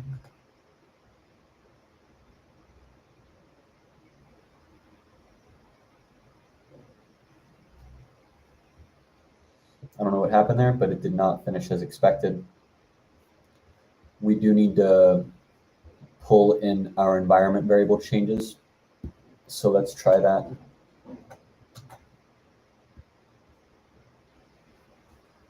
We're using a .env instead of .env local. So I'll crash the server. And now let's paste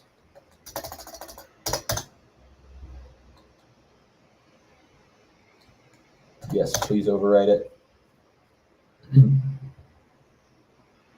Okay, so it looks like it's now updated my env file, and we now have a Redis URL. Let's try this again now that we have our Redis URL. What is my latest comment?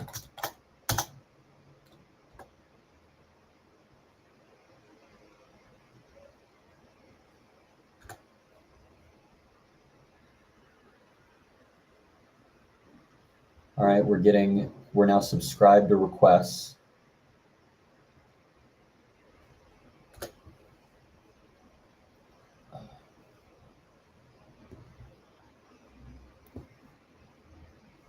Solana's playing with the camera, so if it seems like the camera's getting tilted, it's from her. We got subscribed to requests and nothing else.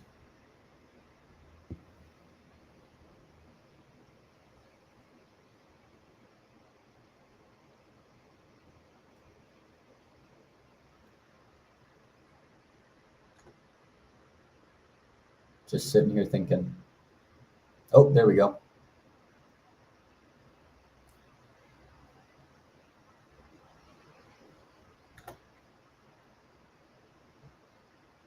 It looks like it is trying to hit the comments, and then max duration reached, and then it stopped.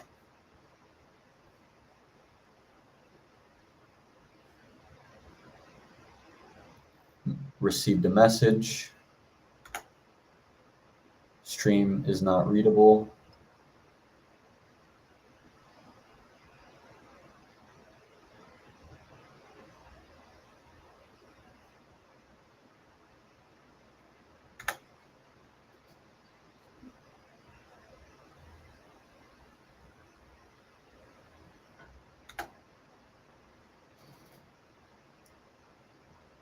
I had the same problem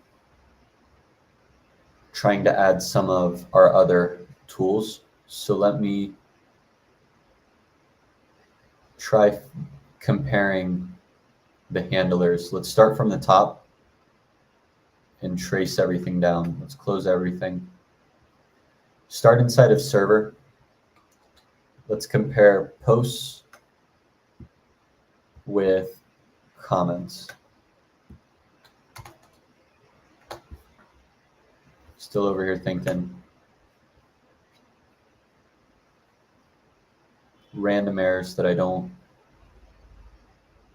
understand. The server will call both of these. So we've got a comments handler and a post handler.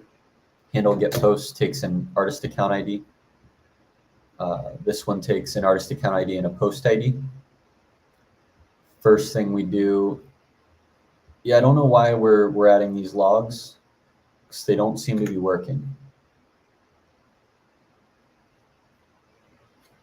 I have a feeling I want to remove these logs. Let's just remove all the logs.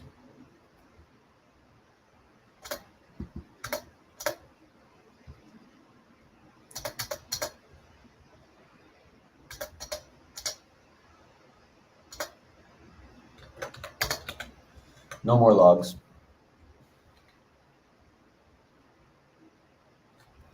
And so now the first thing that we do, comments handler, we get artist comments. In posts, we get posts to get our first page. So we get the first page, passing in a page and a limit. And then we get total pages in all of the data. And then we loop response, and then we get more. And then we append it to an array of all posts with response.posts, in this case, response.data.comments. Interesting that over here it's just response.posts. Does this already return data? This already returns JSON, but it does not return data. Slightly different.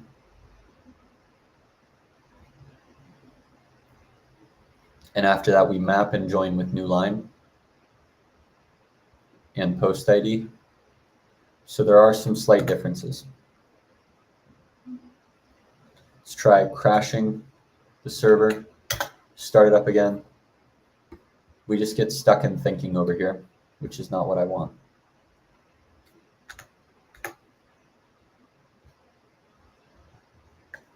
What's my latest post? Let's just try getting an existing MCP tool to work to verify that I can use the MCP server locally. We got a subscription request.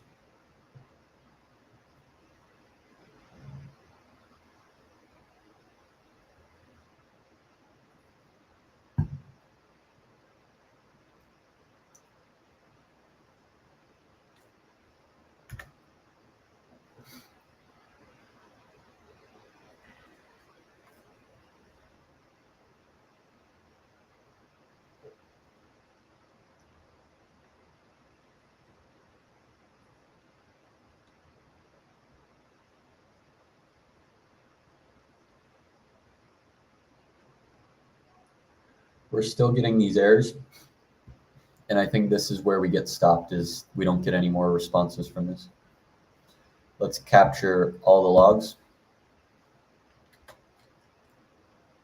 Is it even going to work? Let me try going into server and just getting rid of this. And let's also get rid of the comments.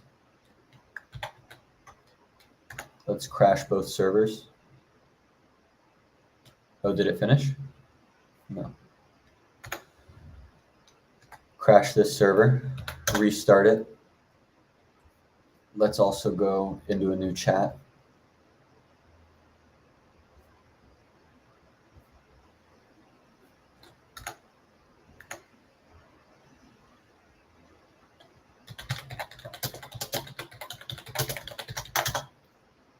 What's my latest post? So this is just running more or less what we have in main. Maybe I should check out main.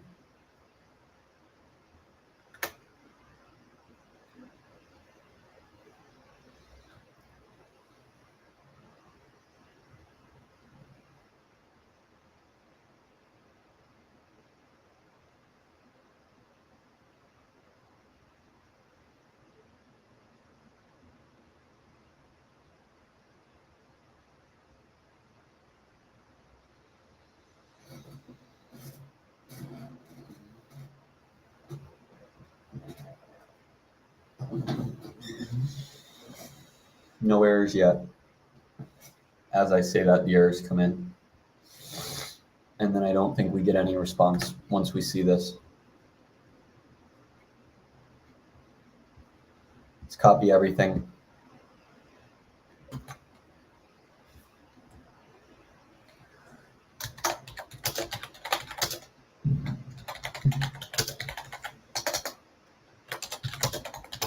Can you help me understand what's going on?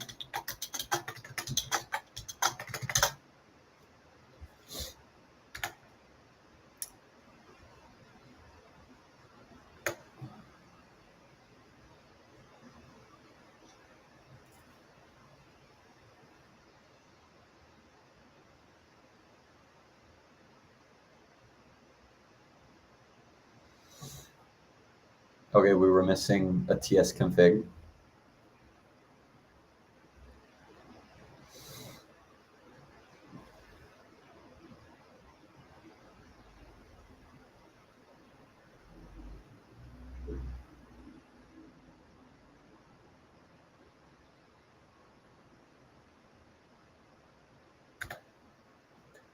Crash this, run it again. Let's go to another new chat. It's ready. Hi, can I just get any response?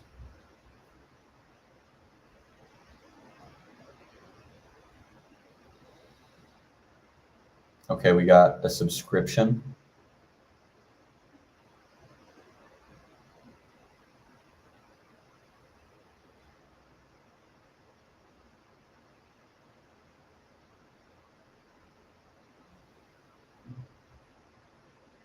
And we still get errors.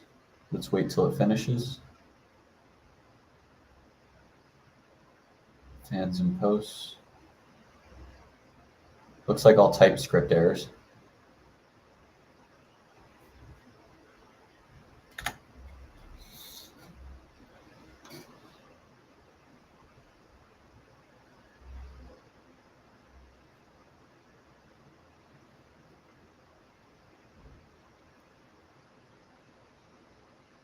I'm wondering if it still makes sense for me to try running this locally, or if it's best for us to just keep trying to run it in a deployed environment.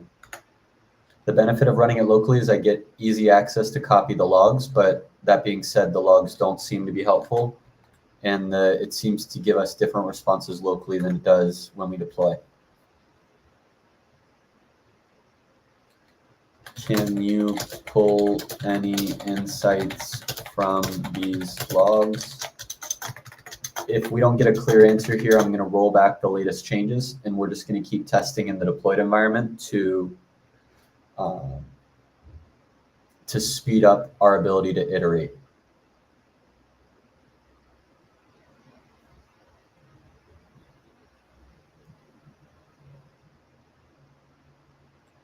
Handling the stream, trying to read after binding methods. Here's what's happening. Create fake, raw body. Yeah, let's go back to deploying this and trying to test it on the deployed environment.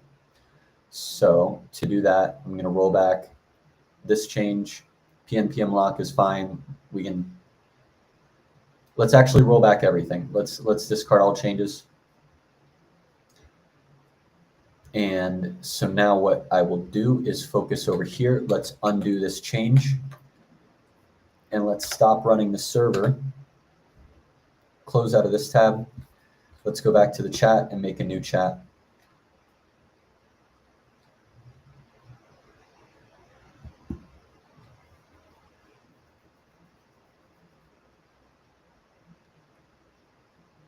Come on.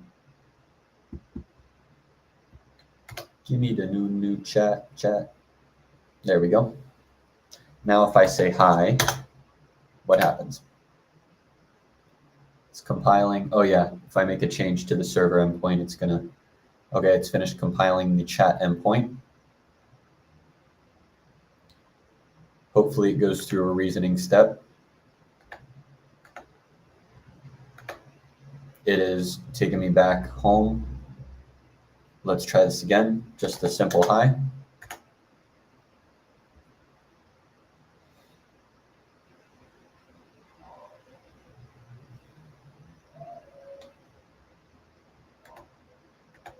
There we go. Okay, we're getting reasoning. And we're getting a response. If I ask, can you get me my latest post? This should work. Let's see if it does. This is going to call a tool that it's going to try calling the get artist post tool. Let's see if that works. And if it does work, I'll then ask the same thing about comments. Can you get my latest comments? And that's where we will see it crash.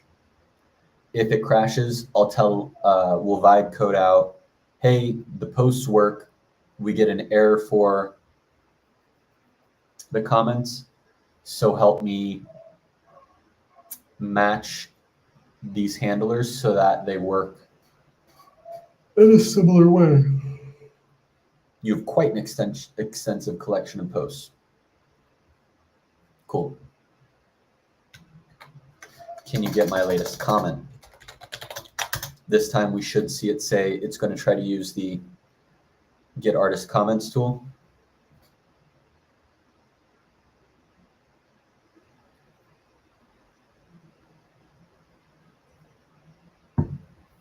And now we just don't get a response. Okay, so this is because of Anthropic has a rate limit and we've been hitting this on our side. So we're still hitting that. We should have just gotten a message here. Yeah, so I got this error. Has anybody else been getting it?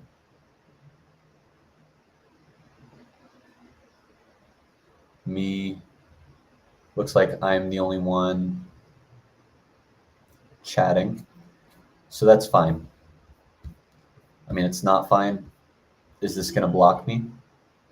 Hi.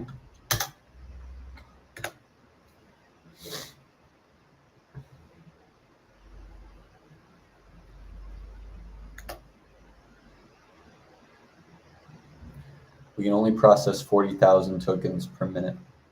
Okay, now it's going to try to call the get artist tokens or the get artist comments tool.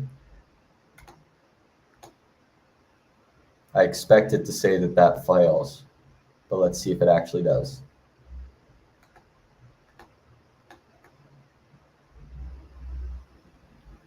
And it failed again. Same thing, Anthropic rate limit.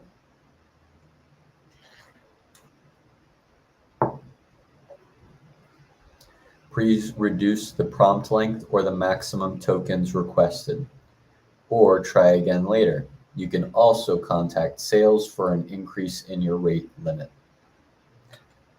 Continue.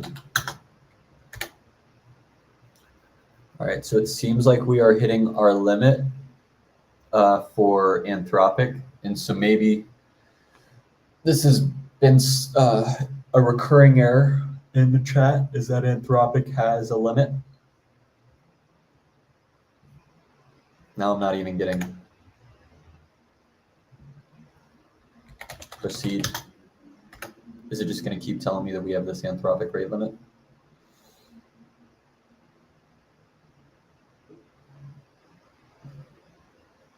I would like to get this published, this MCP tool published, so that I can go and focus on,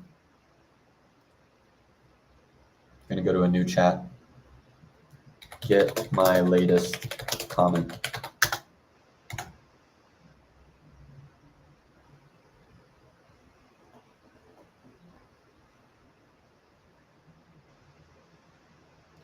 Okay, it's going to get the latest comment for the account by calling the get artist comments function. Let's see if it fails again. I apologize. It seems that there was an error in the comments, invalid data. All right. Let's share this here. Looks like the comments and tool is failing. Here's the chat text. Let me also expand reasoning so that it can see all the reasoning that was involved.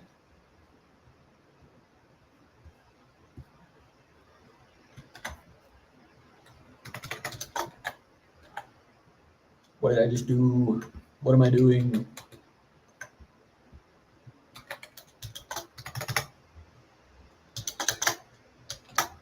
Could you update your scratchpad with this error? Reflect on the successful tools like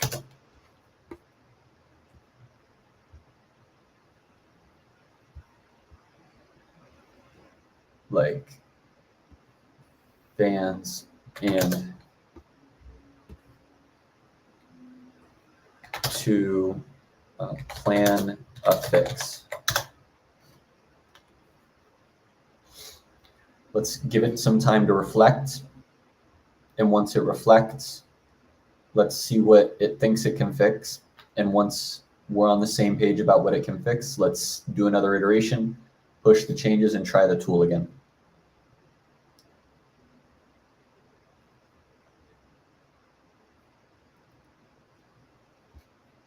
Let's see what you said. Input data received. Error occurs when trying to get comments. Use pagination, accesses through the fans and pagination, returns formatted comments with text.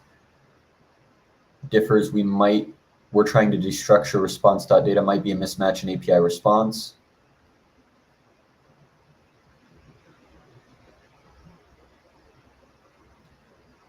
Action plan, add debug logging into the comments API.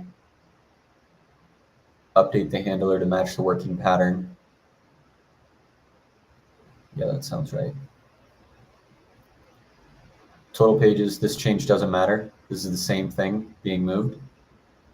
This, status, comments, and pagination. Let's accept that. That seems different. Down here, we're removing this. Don't know if it's needed. Total comments, current page, and comments count. We're now getting them, instead of going through data, we're just accessing it. I have no idea if this is right. Comments handler was also updated.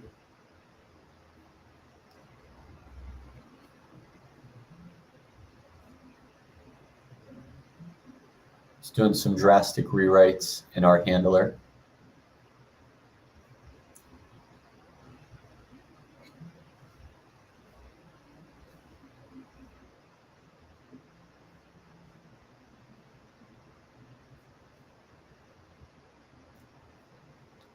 Why are we defining this?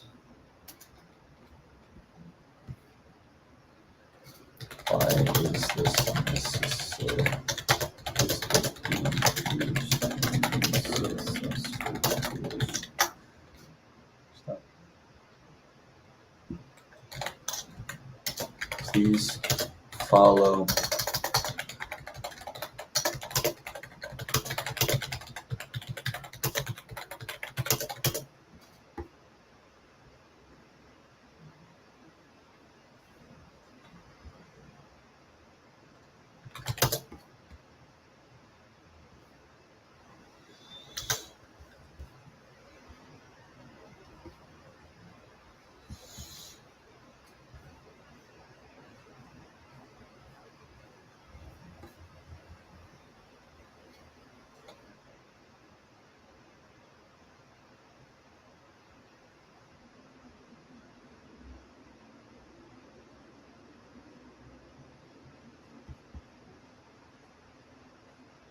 This isn't being used, so let's delete that. This also isn't being used, let's delete that. Log, not being used, delete it.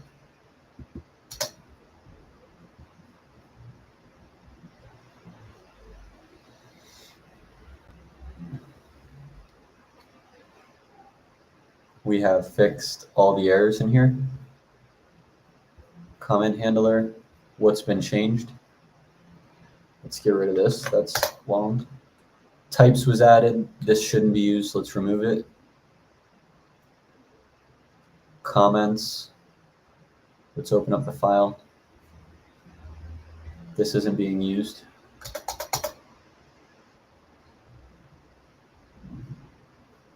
Seems relatively straightforward. Let's save these changes. Comments handler, let's open the file as well. Let's ship it and see if it's fixed now. First attempt to follow working tool patterns. Commit, sync.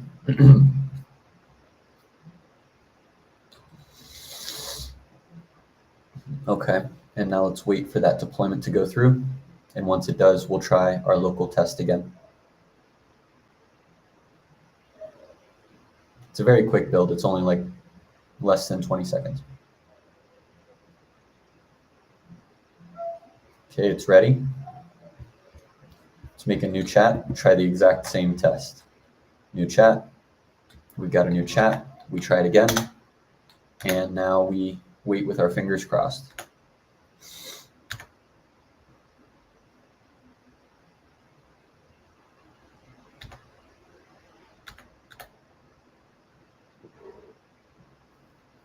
Okay, it wants us to use that. Let's see if it works. I apologize, but I'm encountering an error.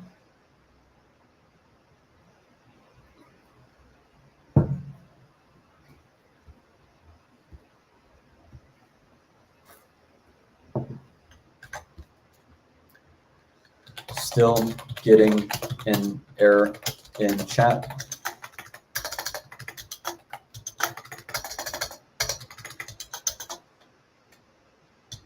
Please update your @scratchpad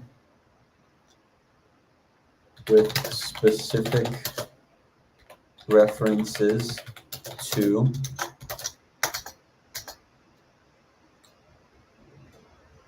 working tools at post handler and at fan handler, official docs at recoup,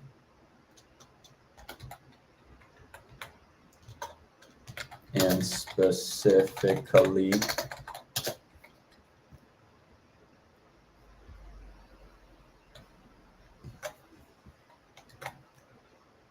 for the tool you're implementing and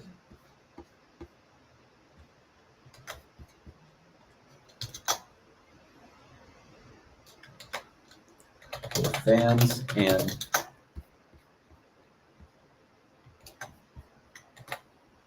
for post.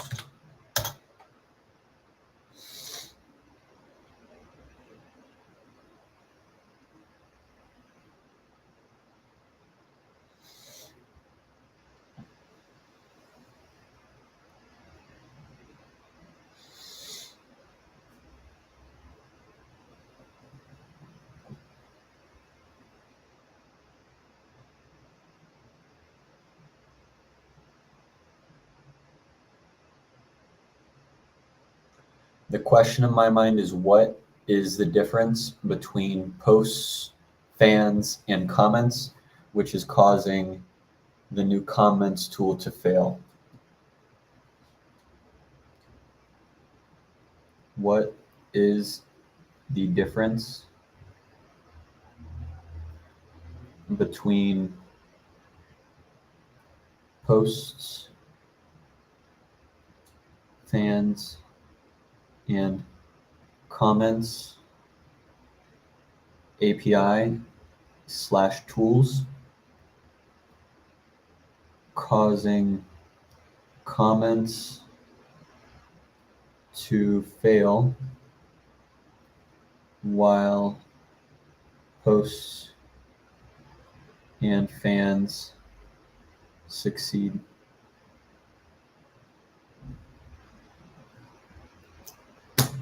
Let's see what it's coming up with. Looks like it jumped straight into the implementation. Okay, document comparison.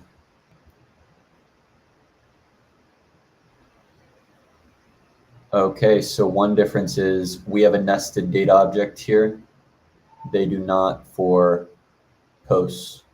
That's my bad on not truly comparing the differences. Component comments wraps in a data object. Posts and fans have direct access to posts and fans. Our handler assumes the same pagination structure, current page, total pages, total comments per page, total count, page, limit, total pages. So they're different field names. Our handler using text fielding correctly, working pattern analysis, working handler. Let me also check to see if there were any logs here. Any errors that would be helpful? Nothing helpful here.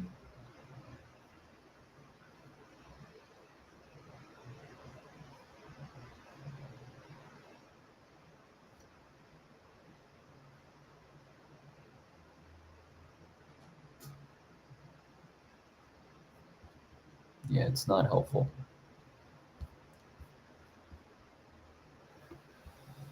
Required changes, update the comments API client, update the handler, fix the response structure, update the field names to match the docs, fix the pagination to match API structure. Note all APIs use API success. Comments API has different pagination structure than the others, need to handle the nested data object in the comments API. This is me failing to compare the responses to the other endpoints. That's my fault.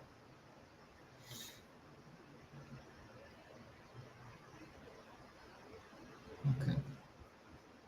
Let's see how it's proceeded. Instead of text, it's using comment. Pagination schema has been added.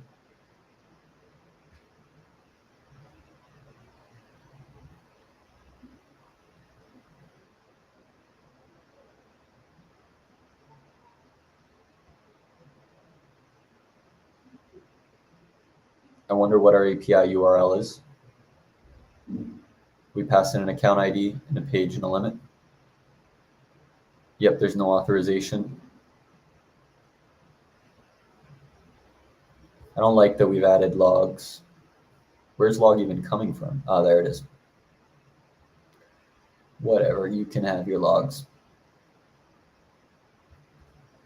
And then the comments handler, drastic updates.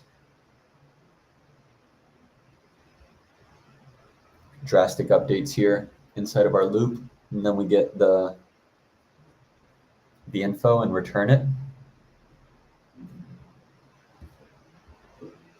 Key changes, fixed response schema. Let's just put that in there.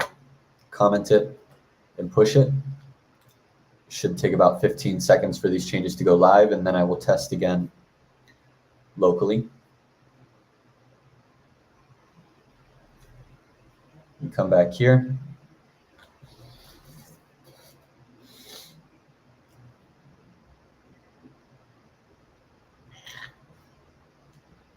Changes are live. Let's try it again. Copy the test, open up a new chat, paste it.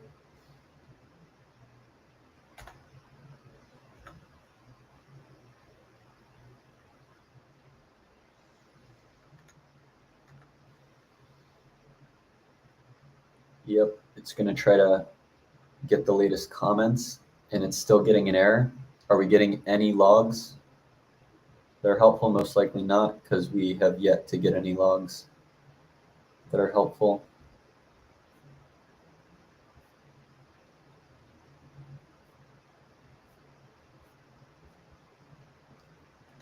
I'm not seeing the logging you're adding in Vercel logs.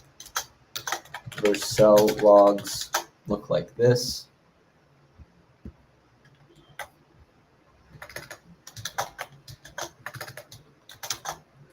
Chat conversation still showing failure.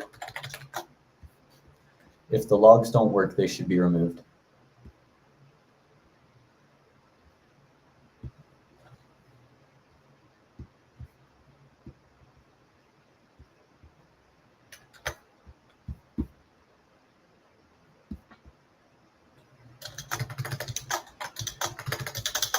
If logs aren't working, please remove them and think through the error we're seeing. Please think deeply about the difference between the new broken comments tool and the working @handle posts and @fans handler, and consider the live docs @recoup with the specific docs we are calling. Let me get that again. Get artist posts, get comments, take this.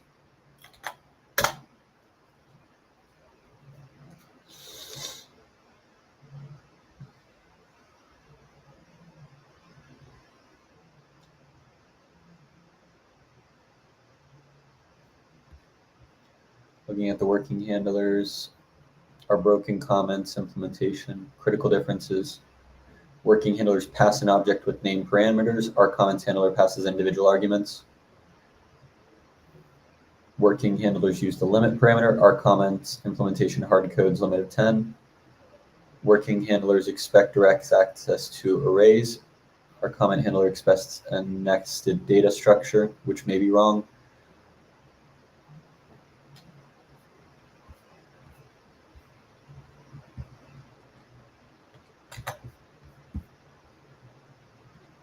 Example API response in Postman.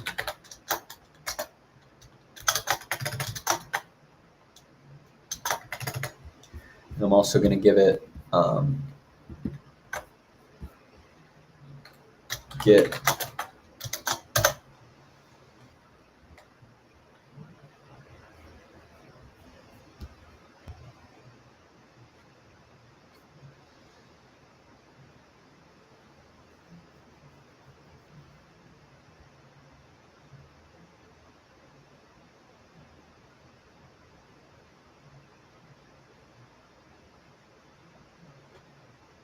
we shouldn't need a new endpoint to make this call.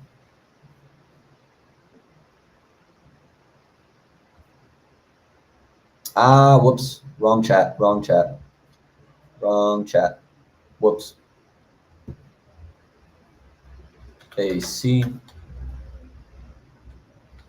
example API response.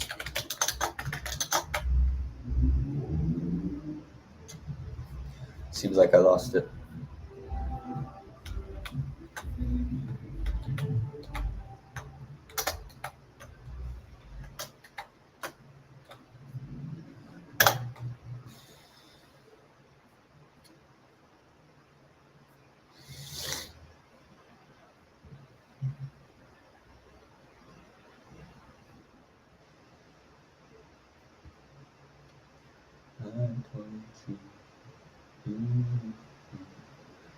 You walk by like you never heard.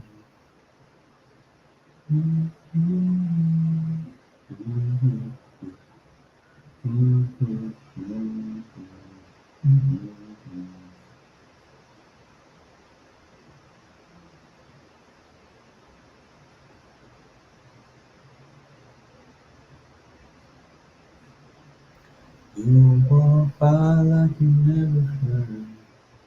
I told you, better your concern. You can tell me everything. Another test. I don't even know what to say in these comments. If, what do we do to keep moving forward here?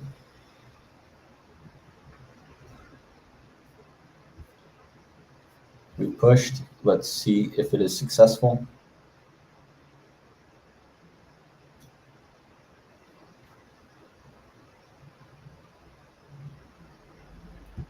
Okay, it's up and running again.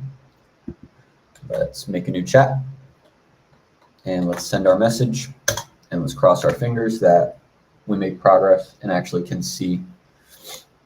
Nope, it already has failed.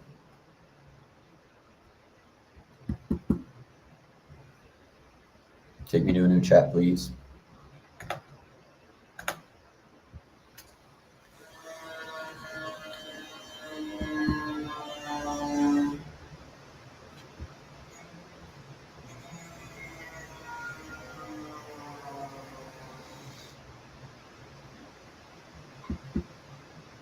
Page is starting to get stuck.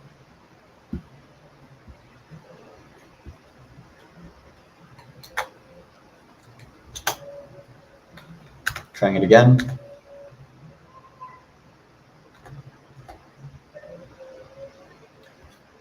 If we're not able to get something in the next couple minutes, I'll need to wrap up.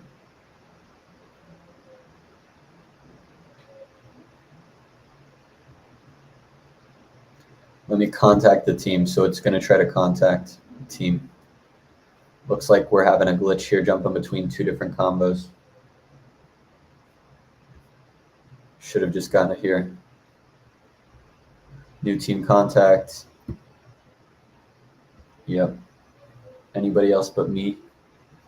Just a whole lot of me and my errors, which is great.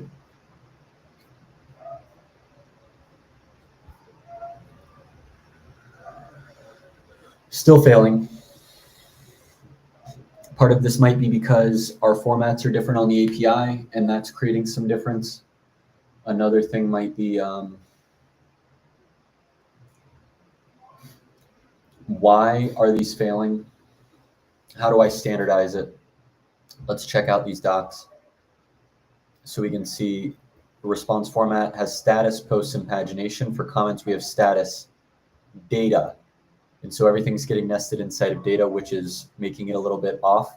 I think what I'm going to do is I'm going to update docs so response format matches fans and posts. Let's take a step back and redo the docs and also redo the endpoint, and then we'll try doing this again. I don't know if I'll be able to get to it all here, but let's at least try. P1 docs response type response format actual nesting data, which is different from fans and posts docs. Required response formats are consistent across endpoints for a smoother dev experience. So we've got our docs that'll need updated, API response format, actual nesting response and data, which is different from posts and fans endpoints. Required follow updated docs to return the expected format, which is consistent with posts and fans. Let's make both of those changes and then come back to this ticket. That way we can at least isolate the number of things that are being changed to try to make this better. So step one, we stop running this and we'll change directory cd into I think it's like MCP, or it's next, not next MCP, it's recoup docs, cursor dot slash and recoup docs. Here's our docs. Let's update with our new ticket inside of roadmap. 5 blah blah boop.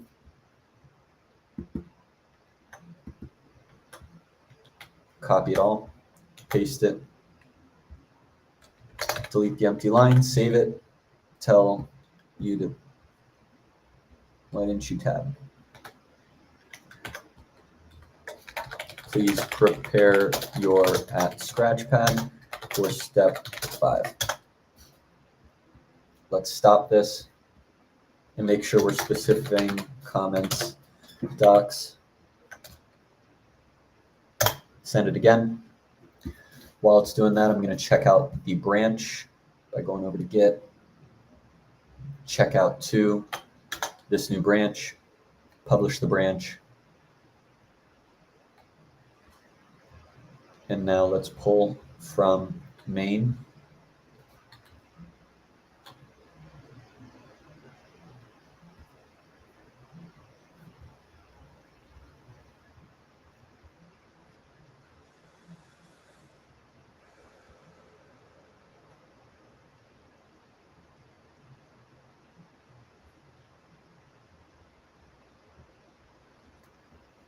To be clear, hashtag scratchpad ready for new test. We want to update @comments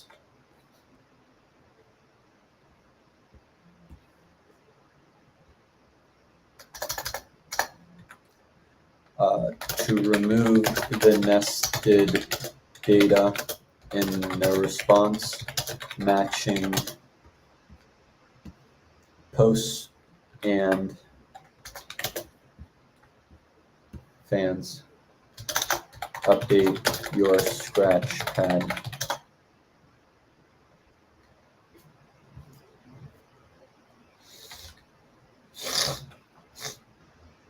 Feeling sniffly.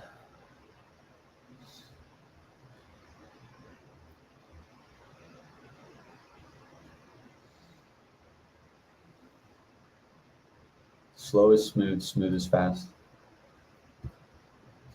Current structure, targeted structure. Yeah, that looks perfect. Proceed. Please proceed. You walk by like you never heard. I told you a level of concern. Need you to tell me you're alright. Tell me you're okay. Tell me you're alright. Tell me you're okay.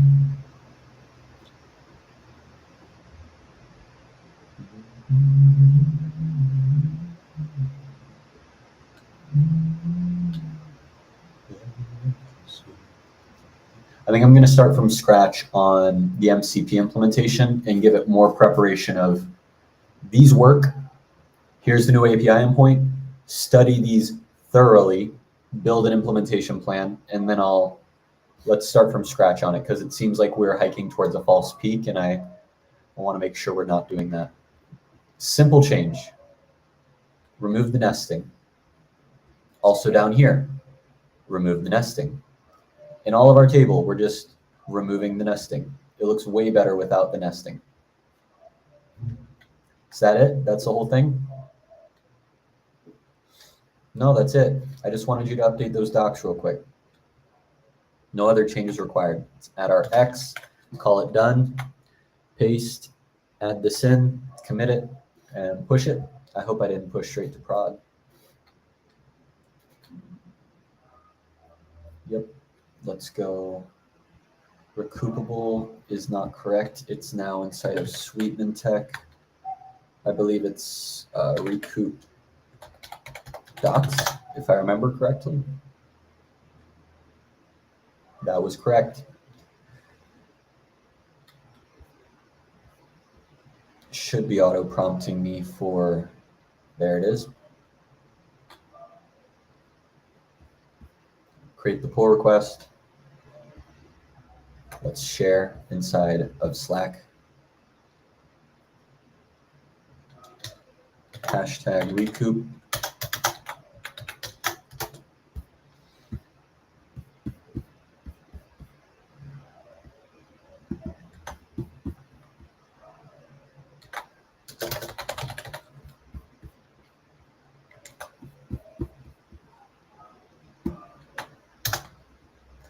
Send that. Now we can officially start with review. Let's bring our Brave browser closer to Slack so I can do less tab changes.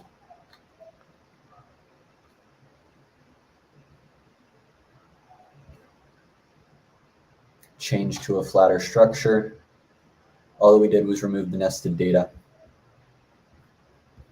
Code changes look good to me. Let's try testing this.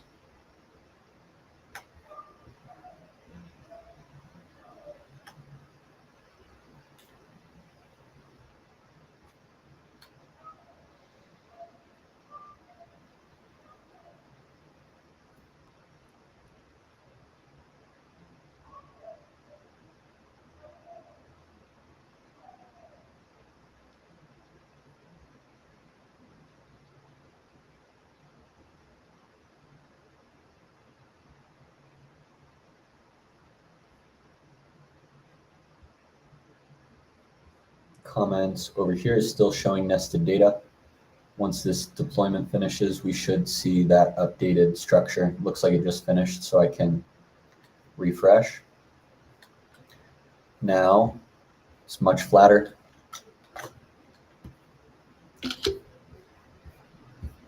Uh-oh.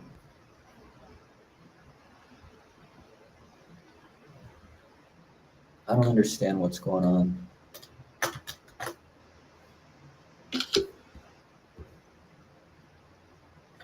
New structure for response removes nested data field.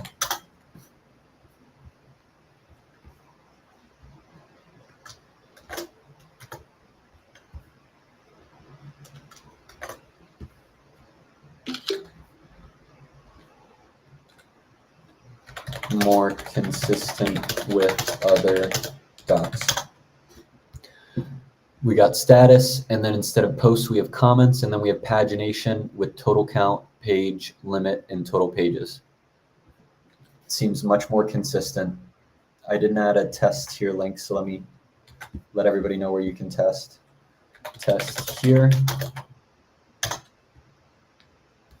And once we say that, let's ship it and try to move on to the API endpoint.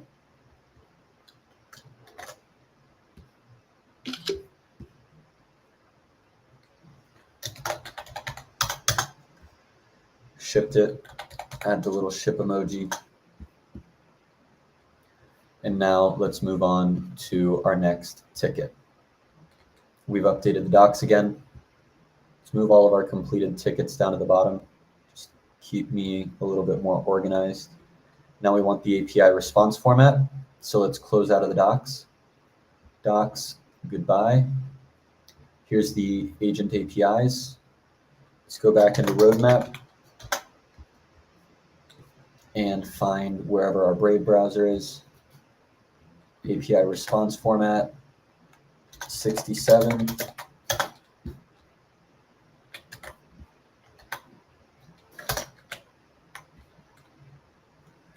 Please prepare your scratch pad for step 67. Follow the new flat docs, which remove the data nesting for the comments endpoint.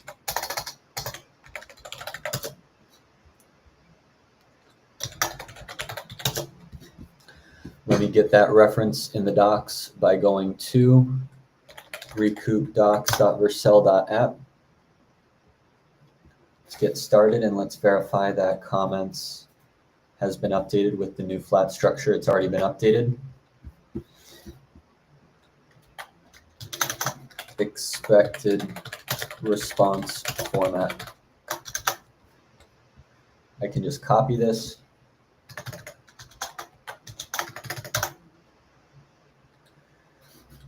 While it's syncing, I'm over here shaking. I'm going to go use the bathroom real quick. Be right back.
All right. I am back. Let's see what is going on in the Scratchpad.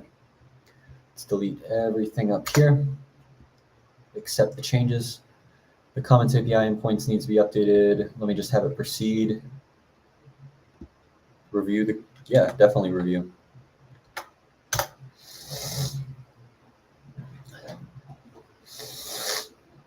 Response is nested under a data property.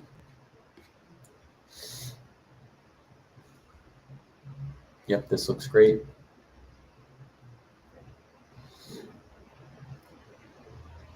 Let me analyze the current implementation. Main logic. Yep, this nesting needs to be removed. You are absolutely correct.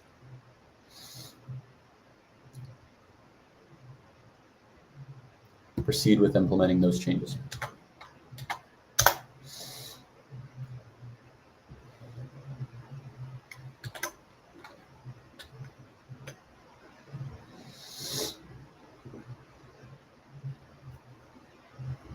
Get artist comments. This should be the only thing that needs updated, right?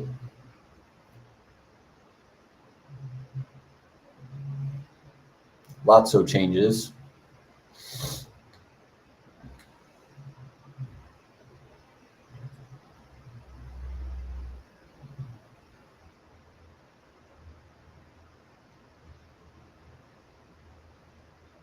What's message?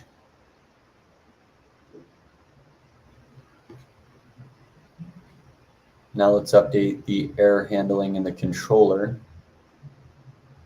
to include those pieces of info.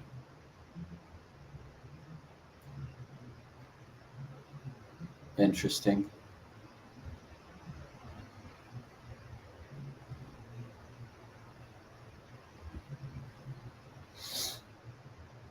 Scratchpad.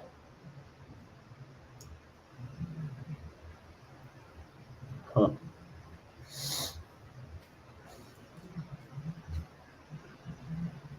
All success criteria have been met. Let's push it and we'll test it and then we'll review it. Let's add this, make sure I'm on the right branch. I don't think I've checked out the right branch, so I'll come copy the branch name, check out to this branch, create a new branch. Now we're committing it to the correct branch. We'll publish the branch, make sure that we pull from main, pull from main, push those changes. Now let's cd into recoup agent APIs, and now we run pnpm start to start up the server, and we should still have Postman somewhere. Move anything I'm not actively using down. And inside of here, we can change this to be localhost 3000. Wait for whenever we get a success here. And we can even see it here, the data was nested. Hopefully after this change, it's matching our API docs, which are now on par with the other endpoints.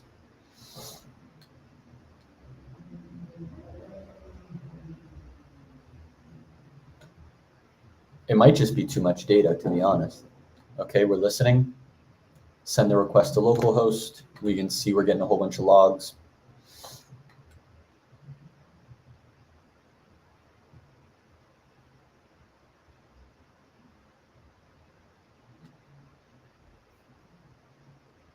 All right, now it is getting our counts and all of our comments, and we have returned a successful response. No more nesting. Let's compare this to our docs. I'll move the docs over here. Here's our docs. We should have a status, comments, and pagination. Status, comments, and pagination.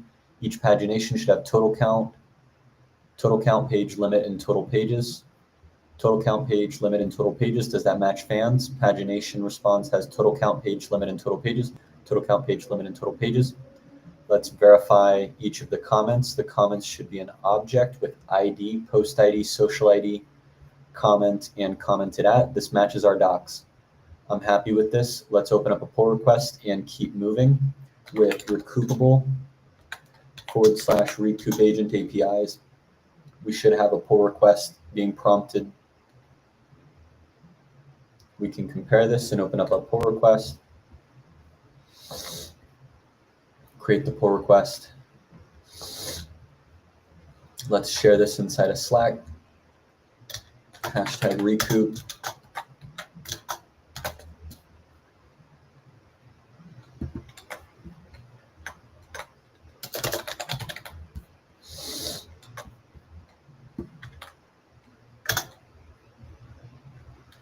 API response format.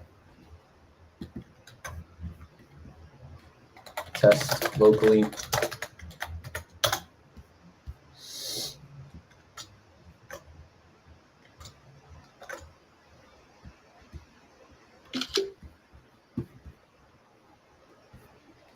Let's find the docs.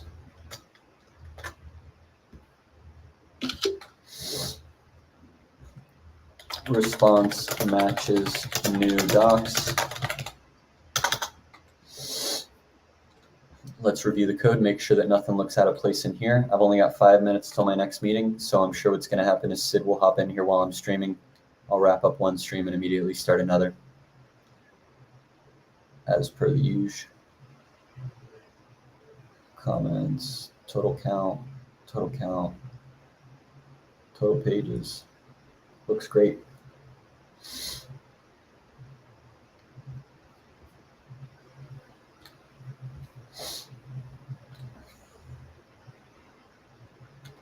Merge it into main.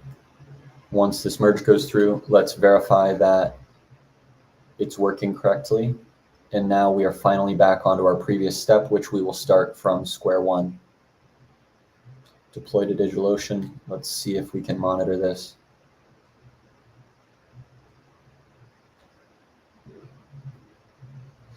Deploying into the droplet. All right, it looks like it has finished successfully. We can test by changing this back to the full API, and let's see if we still get, oh, bad gateway. API.recoupable.com. Let's try it again. Uh-oh. Did I break API comments? It might have just been restarting. It seems like now it's actually thinking again.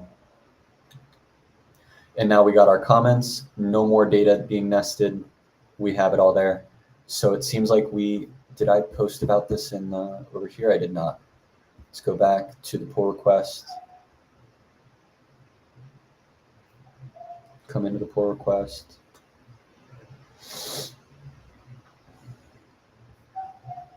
Whoa, how did I get inside of a Jod pull request?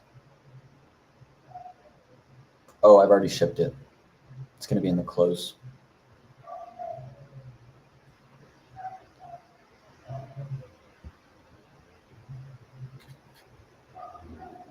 Into the API response.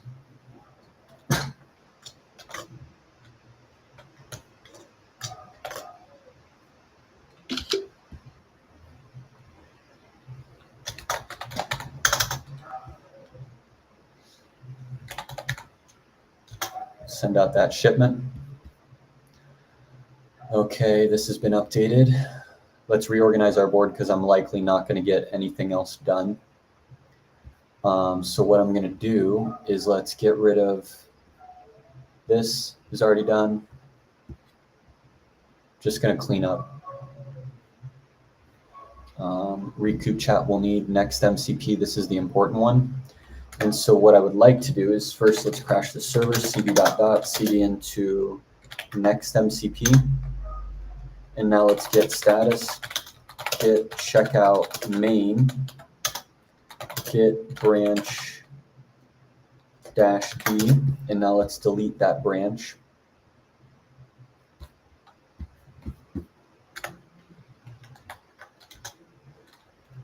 Now let's say git status, git pull origin main, git status, git checkout -b, yada yada, git add dot. Well, actually I want git status,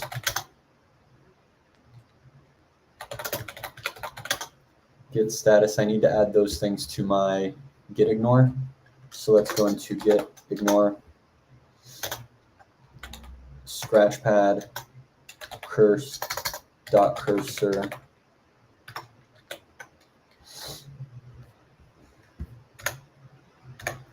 git status, git add dot git ignore. Hey baby.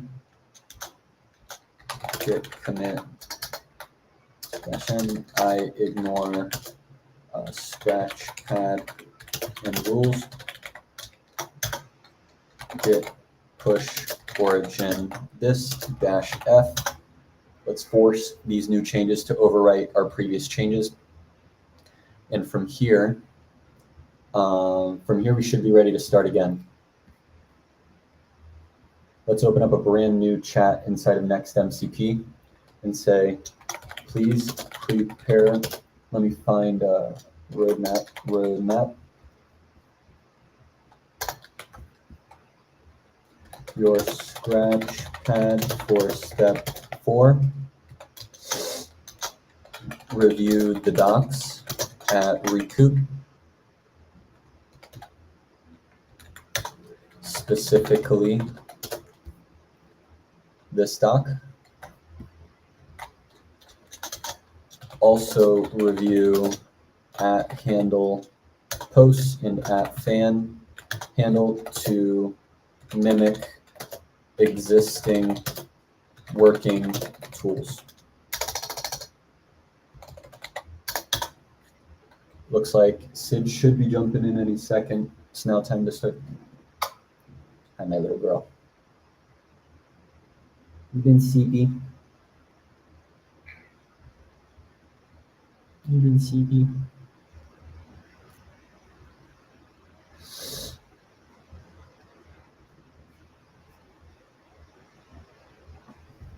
Oh, hey, sleepy girl. Hi, sleepy baby.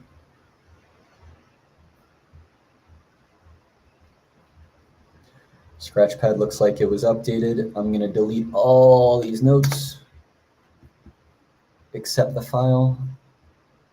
I've created, the plan follows the patterns established in the existing. Please review all docs again. Deeply reason about the changes you'll be making. At fan handler, at fan handler, @posts handler, and the docs. The docs are right here. Copy this, paste this, send that.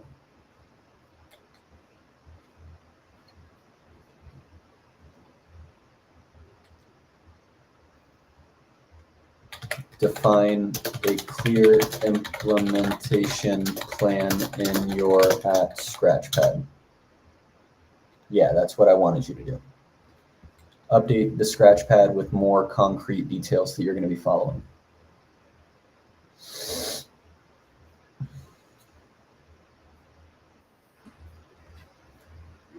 And with that, it looks like Sid is jumping in, so I will stop my build, and we'll see you in just a second where I will be back for us to do our Recoup Daily Update. Thank you for tuning in, everybody.